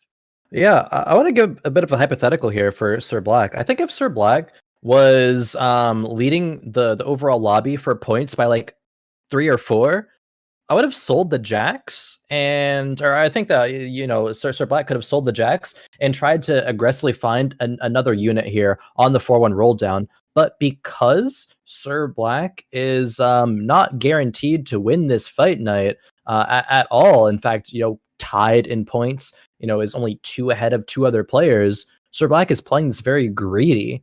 They are still sticking with this Jax as a carry on stage 4, saving up enough gold to go a fast 8, and has a lot of HP to work with. So I think this is a fantastic decision because of the situation that they're in and the whole tournament that we've seen in general over the course of the 3 games. You have to take into account that is the reason that Sir Black is going this route, I think. A lot of people are leveling to 7, and AD carry ADC diff actually leveling to 8 right now. So ADC diff rushing to find something. I didn't quite see what that team comp was during the scouting. Actually, a lot of scouting with these players. That's been kind of nice. Sometimes it's not the case when it comes to scouting, but some proficient scouting amongst a lot of these players as we see like the first real keeper comp since the first lobby. Yeah, definitely. I wasn't really expecting to see much of it, but these items and the direction that Noster has for it is fantastic. Has the chosen Kennen, GA Morellos, and double Hodge on Xayah, I think is actually best in slot. Going to be able to heal up almost assuredly with one of them rolling healing. The damage that she sends out with her Featherstorm is massive as well. And just being overall safe because of the keeper shields and the double GAs. This comp is going to be very, very hard for anyone to get through at this point. Yep, I think Xayah Rakan are a much better couple duo than Senna and Lucian was. Yeah. in the last set. I love the thematics of it, and I remember Xayah being a little bit of an issue when the set first started, but it's been cool seeing how some players. I mean, they'll run it with keeper. Xayah is your carry, so we'll see what that looks like, especially in best in slot, which can look very, very good when the Xayah ults in the correct direction, because that's Oh not yeah. guaranteed. No. She can get caught on some, tricky units like Sand Shen. Soldier, Yeah, Sand Soldier, a Shen dashing through. target Anyone, numbing. Yep. yeah, so many things. Sir Black did, of course, lose the last round. This Jax is trying to hold strong, but his time of being dominant, actually, will still be now. Banana I wouldn't suffering a call bit. that dominant. I mean, Jax is pretty almost full HP there. Jax is feeling good about that win, but no, Yeah, Jax is sure for sure. The fight in and of itself wasn't dominant. But in terms of the Jax and him falling off, winning by 3 units there with still a divine chosen Jax as your carry at 4-3 is still pretty solid. Okay, so we have 5 cost units appearing on the carousel with some cool offensive items. The bows and the swords actually left until the end. It's funny Yeah. how popular they are at the beginning of the game, and then things like rods and tiers become a little bit more popular later on, because they finish those items. Say you have like a random sparring glove, then you want the tier for the Hodge, because the Hodge is just a nice versatile item. You're not going to get as much late game oomph from it as maybe that you want, but everyone is going to find value from it, AP or AD. Ooh. As the Lucky Lantern is going to be a ton of gold and some good items. Magnetic Remover too is a very good Yeah. situation here for almost everybody, which means all their item carriers all of a sudden don't need to be sold. This Vanguard, oh man, the Vanguard chosen there is tempting. Now we get tempted as well with a divine chosen Kale, but the items unfortunately just aren't there for it. And I think Sir Black here got a little bit confused by saying, oh, can that work? What are the outs? If I roll another bow or even a rod there on the Raptors, can I make it work at that point? But they're gonna end up still being caught up in it, take a huge loss because of that indecision, and not pick up the kill at the end of the day, which I think is the correct decision, not to pick up the kill. But where do we go here from this board? Because there's a long way to get it to stabilize. Excuse me. We're accessing a lot of good units now, but we got to get them going, right? We have Yep. a really good opportunity to pivot, and we got to finish the pivot, Oh, right? okay. Here's a good start for it, Samira. Oh, for sure. Let's see where it's going to end up. Picks up the Talon, is going to put it in there. Usually, when you see Morgana, you see Talon. They're kind of best friends, because the Morgana is going to enable the Talon not just through damage, but Oh. also through damage mitigation. As the second Samira is going to pop up as well. At this point, you might as well roll all the way down. Yeah. The pivot timing here is a little slow, but it's not terrible. I think every single decision here is being considered very heavily, and it's going to be important when it comes into how best you can, I guess, like just get how strong you can get your comp, what best point you can get this comp to.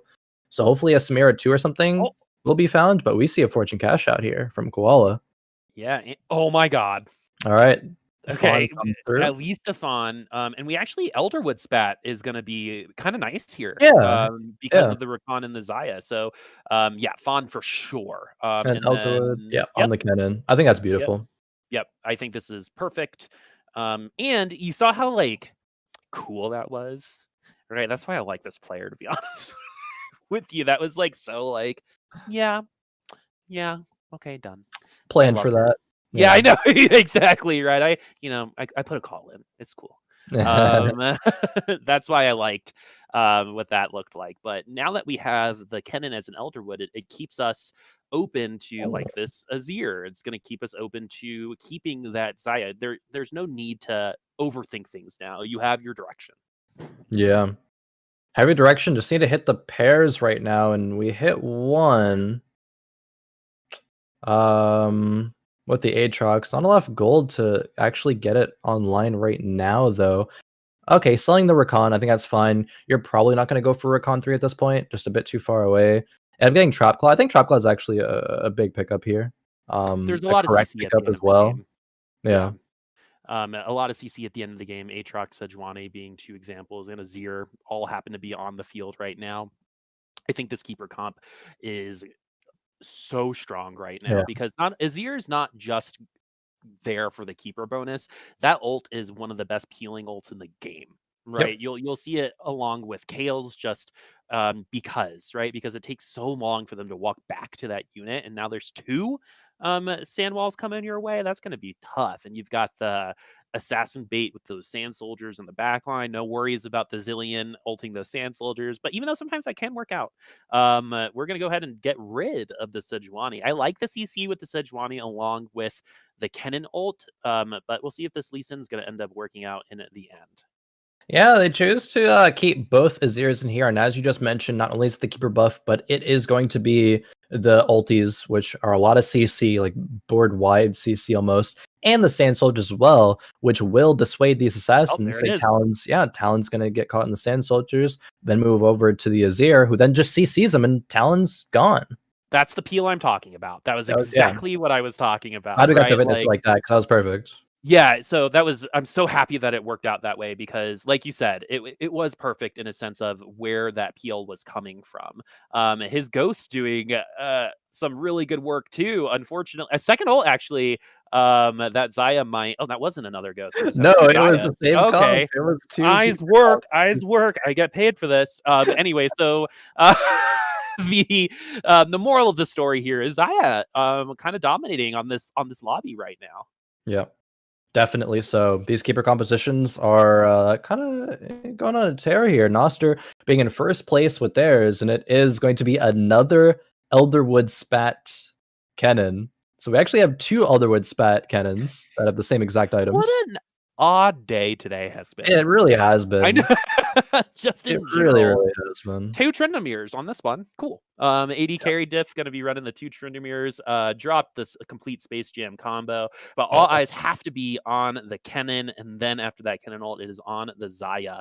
The Xayah actually going to be maybe a little confused by a couple of these units. Gets Sand baited by the Soldiers. Sand Soldier. Trindamir can take this if he's ever un-CC'd. Oh, Man, and again, that peel happens again. Look how slow he moves. But the Hodge is working. The Slayer buff is working. And I don't think the stun? that Xayah is gonna. Oh my god, that The stun! Kennen Thank still you, had Elderwood GA. Spat. Yeah, Elderwood Spat 2 coming through, getting us on the Tryndamir. Xayah able to clean up. We saw the impact of both boards Azir's right there. The Xayah got baited to ulti a Sand Soldier that had already died. The Azir drawing... if that Azir didn't peel the Tryndamir right there, and he was able to get more damage and draw Kennen into the GA state earlier, that would have gone the way of the Tryndamir. Yep, Azir is actually 100%. just like MVP. Like, yep, just one cost, by the way, both sides. And so one just has a twin on the board right now. 4 Sand Soldiers.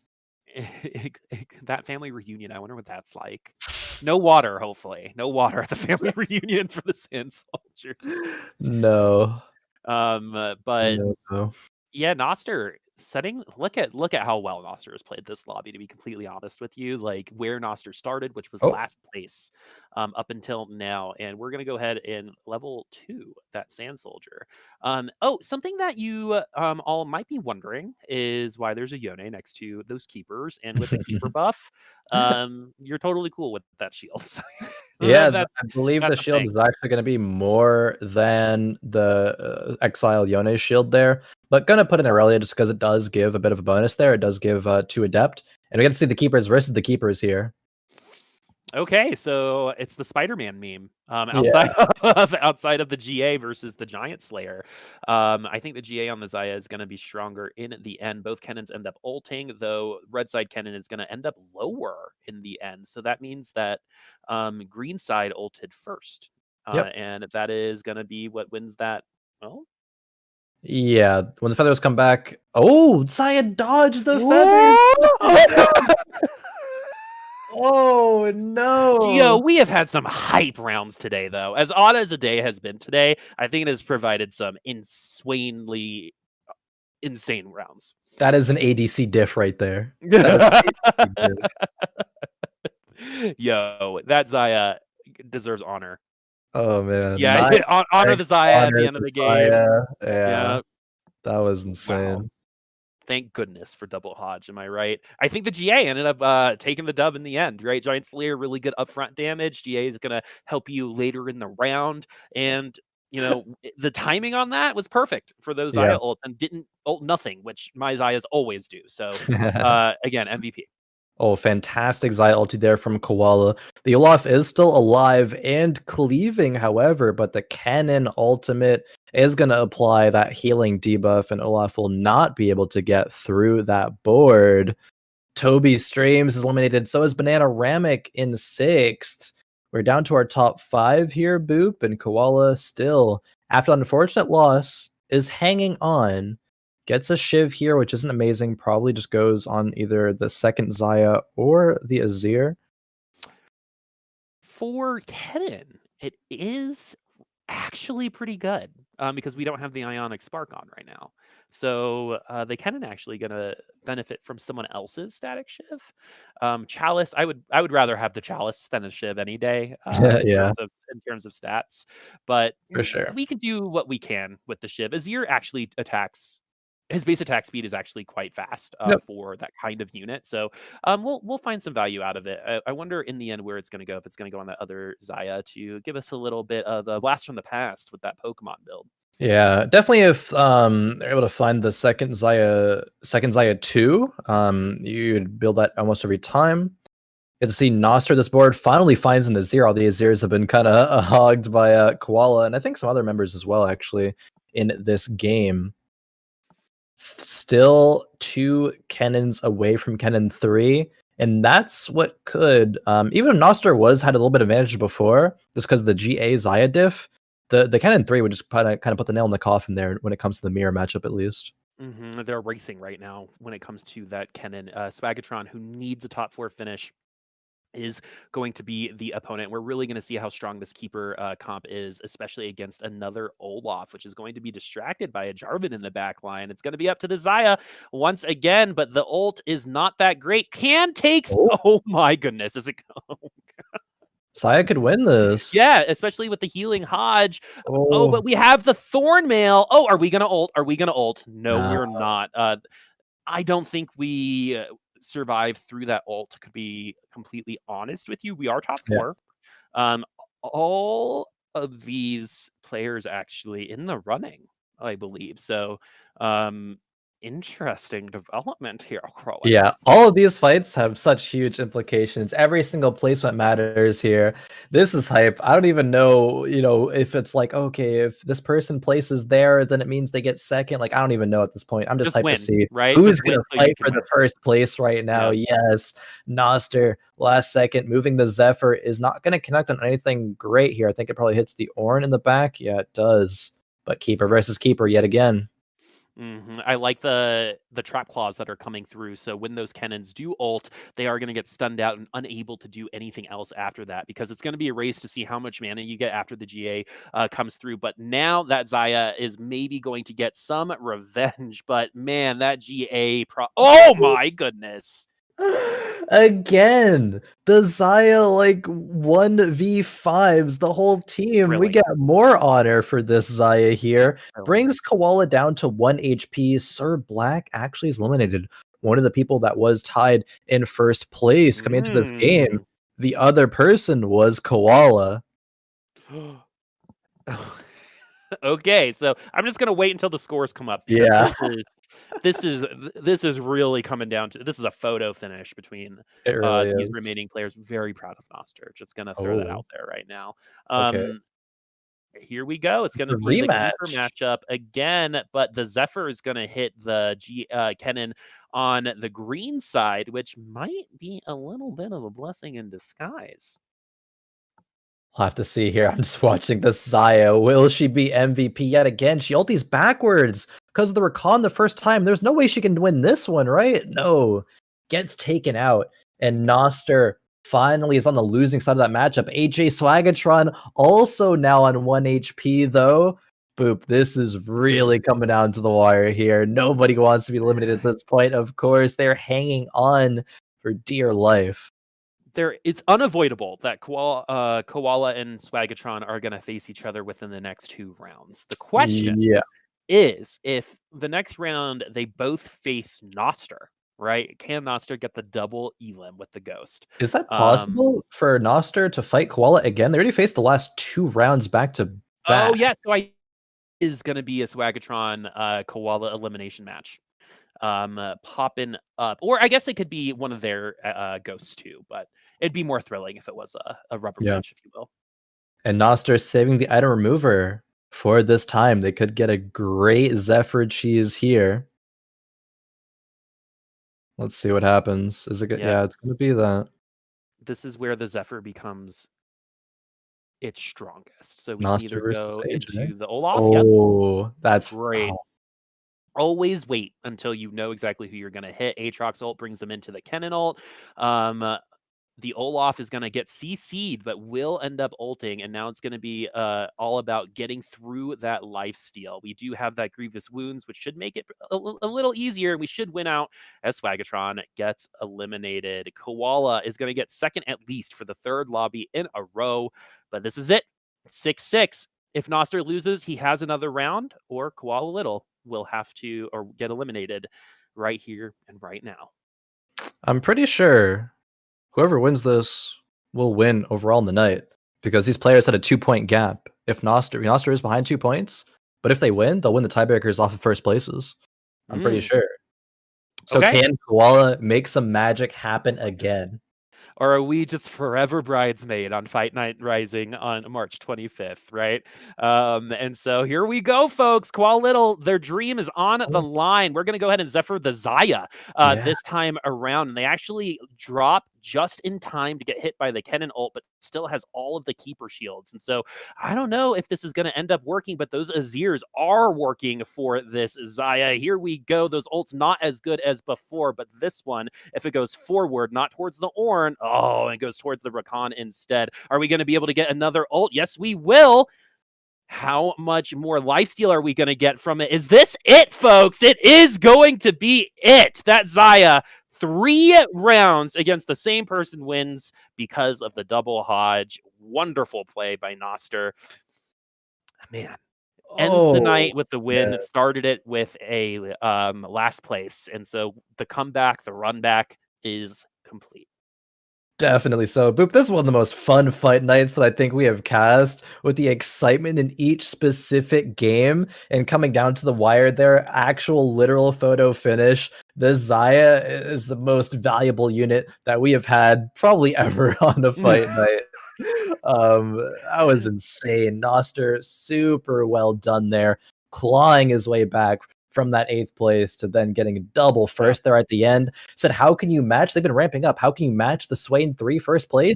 Hey, just get a first place again in game number 4. We have the scores ready. Let's see where things pick up. And tiebreakers are, of course, included. Noster wins out of that tiebreaker. Koala is so close. The triple second places. The consistency is there, but Noster with that slight edge winning out there, Boop. What a night. What a night. And Koala, next week, Koala is going to be coming with a vengeance, probably. Oh, yeah. Getting 3 second places, for me, is one of the most motivating factors of anything that can happen. Being able to be so close. You were tied for the win. All you needed was to, beat this one person. You couldn't do it this time, but you're both going to be back next time. What a great narrative to start next week's. Oh, actually, not next week's. I believe we're not on. True. 2 weeks. In 2 weeks. So when we get them back, that'll be the case. But I'm sure we're going to get Noster here soon. What a cool night of fight night. A lot of just nuance today. A lot of what we normally don't see. And those Xayah matchups were thrilling. Definitely. That was, I said it again. It was just so much fun. Like, those Xayah ults were insane. I want to get Noster's perspective, and I believe we do have Noster on the line. Are you with us here, Noster? Yes, hello. Hello, congratulations once again. Back-to-back victories now on Fight Night. I'm just curious, how hard of an MVP was that Xayah compared to literally any other unit you have played in TFT? Like, that Xayah was insane. Hard 1v9 carry. That unit just completely player diffed everyone else. I I like in my mind, I was like, I think I've lost weight watching this Zaya from from Yeah, like I the mean, sweat that I'm getting. I can imagine what you were feeling. yeah, that was hype. That was a sick day of games, by the way. Sorry to keep interrupting. Yeah, Zaya. Also, in Swain and the Membrane is a new thing, and you did that too. So when did you realize Swain 3 was a reality? I was hoping. My Twitch chat was hoping. I was gonna sell board for Swain 3, but it came anyway. Yeah, after that the cash out though, my adrenaline was going really hard, but like my hands were a little shaky. Yeah. Yeah. So Actually, I want to ask another question there. Were you planning on going for a 9-loss cash out there, or did you actually plan to cash out in that 6 to 7 range? I think if you're given the opportunity to win a round in that 6 and 7, you take it. Yeah. But I think the only thing with fortune is you just can't lose 8 because of the TGs you can get at 8 lose. That's just, as long as you don't do that, I think you're fine. Yeah, exactly. Zaya, man. So what was so what would you say is kind of like, did you kind of fall into that keeper comp because you had it really, really early? Is that a comp you like playing? Because I don't ever want to play that comp based off of how much stress I just experienced watching you. So is that like how you like to play? Do you like putting yourself into those situations?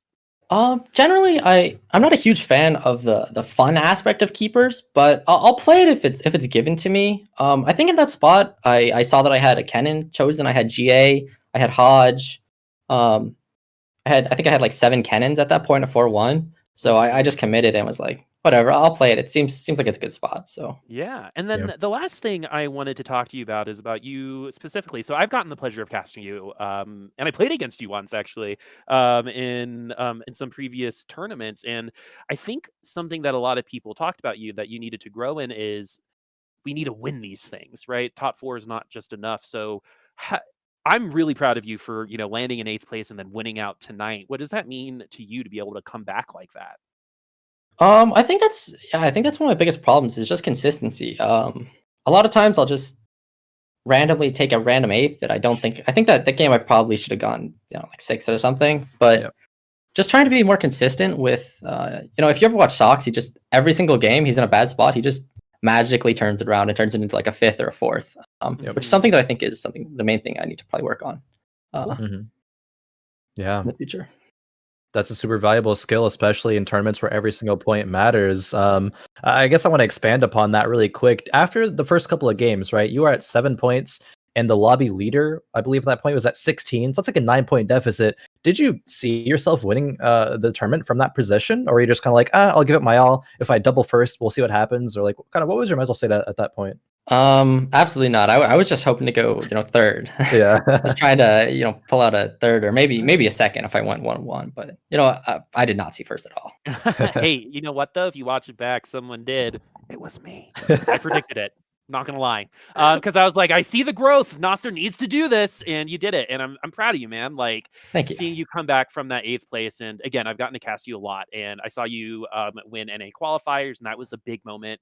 For you being able to win 2 lobbies back then. But I've seen a lot of growth from you as a player, and it seems like you're ready for set 5. Like I think last week you said set 5 waiting room, but you're still dominating in set 4. So make those hundos again and keep coming back. All right. All right. Thank you for having me. Of course. Yeah, thank you for being here. And I guess, okay, he's gone. I was gonna say any final shout outs, but just a few words there at the end. But still, I think Noster has definitely impressed myself as well as you, Boop. I mean, we see the growth there. We see playing for that win condition, playing like, okay, maybe I can get like a 2nd with a first, but going first, like sure, they'll take it at that point. Just kind of excited to be here at that point. It was definitely great here, Boop. And as I said before, this night was fantastic. We had a lot of really fun games, but yeah. What are your final thoughts here on the day? Yo, that was 4 totally different lobbies. It was we were in galaxies again. Is kind of what it felt like. That was awesome. And we had so many rounds end in 1v1s or like have that Zaya situation. It was a thrilling day of TFT and Swain 3, by the way. So lots of really awesome stuff. And 2 of them ended up happening from the same player. Definitely. Well, thank you everyone for joining us. This has been Khroen and Boop. We're now signing off, and we will see you all in 2 weeks, actually, for more Fight Night Rising. Take care.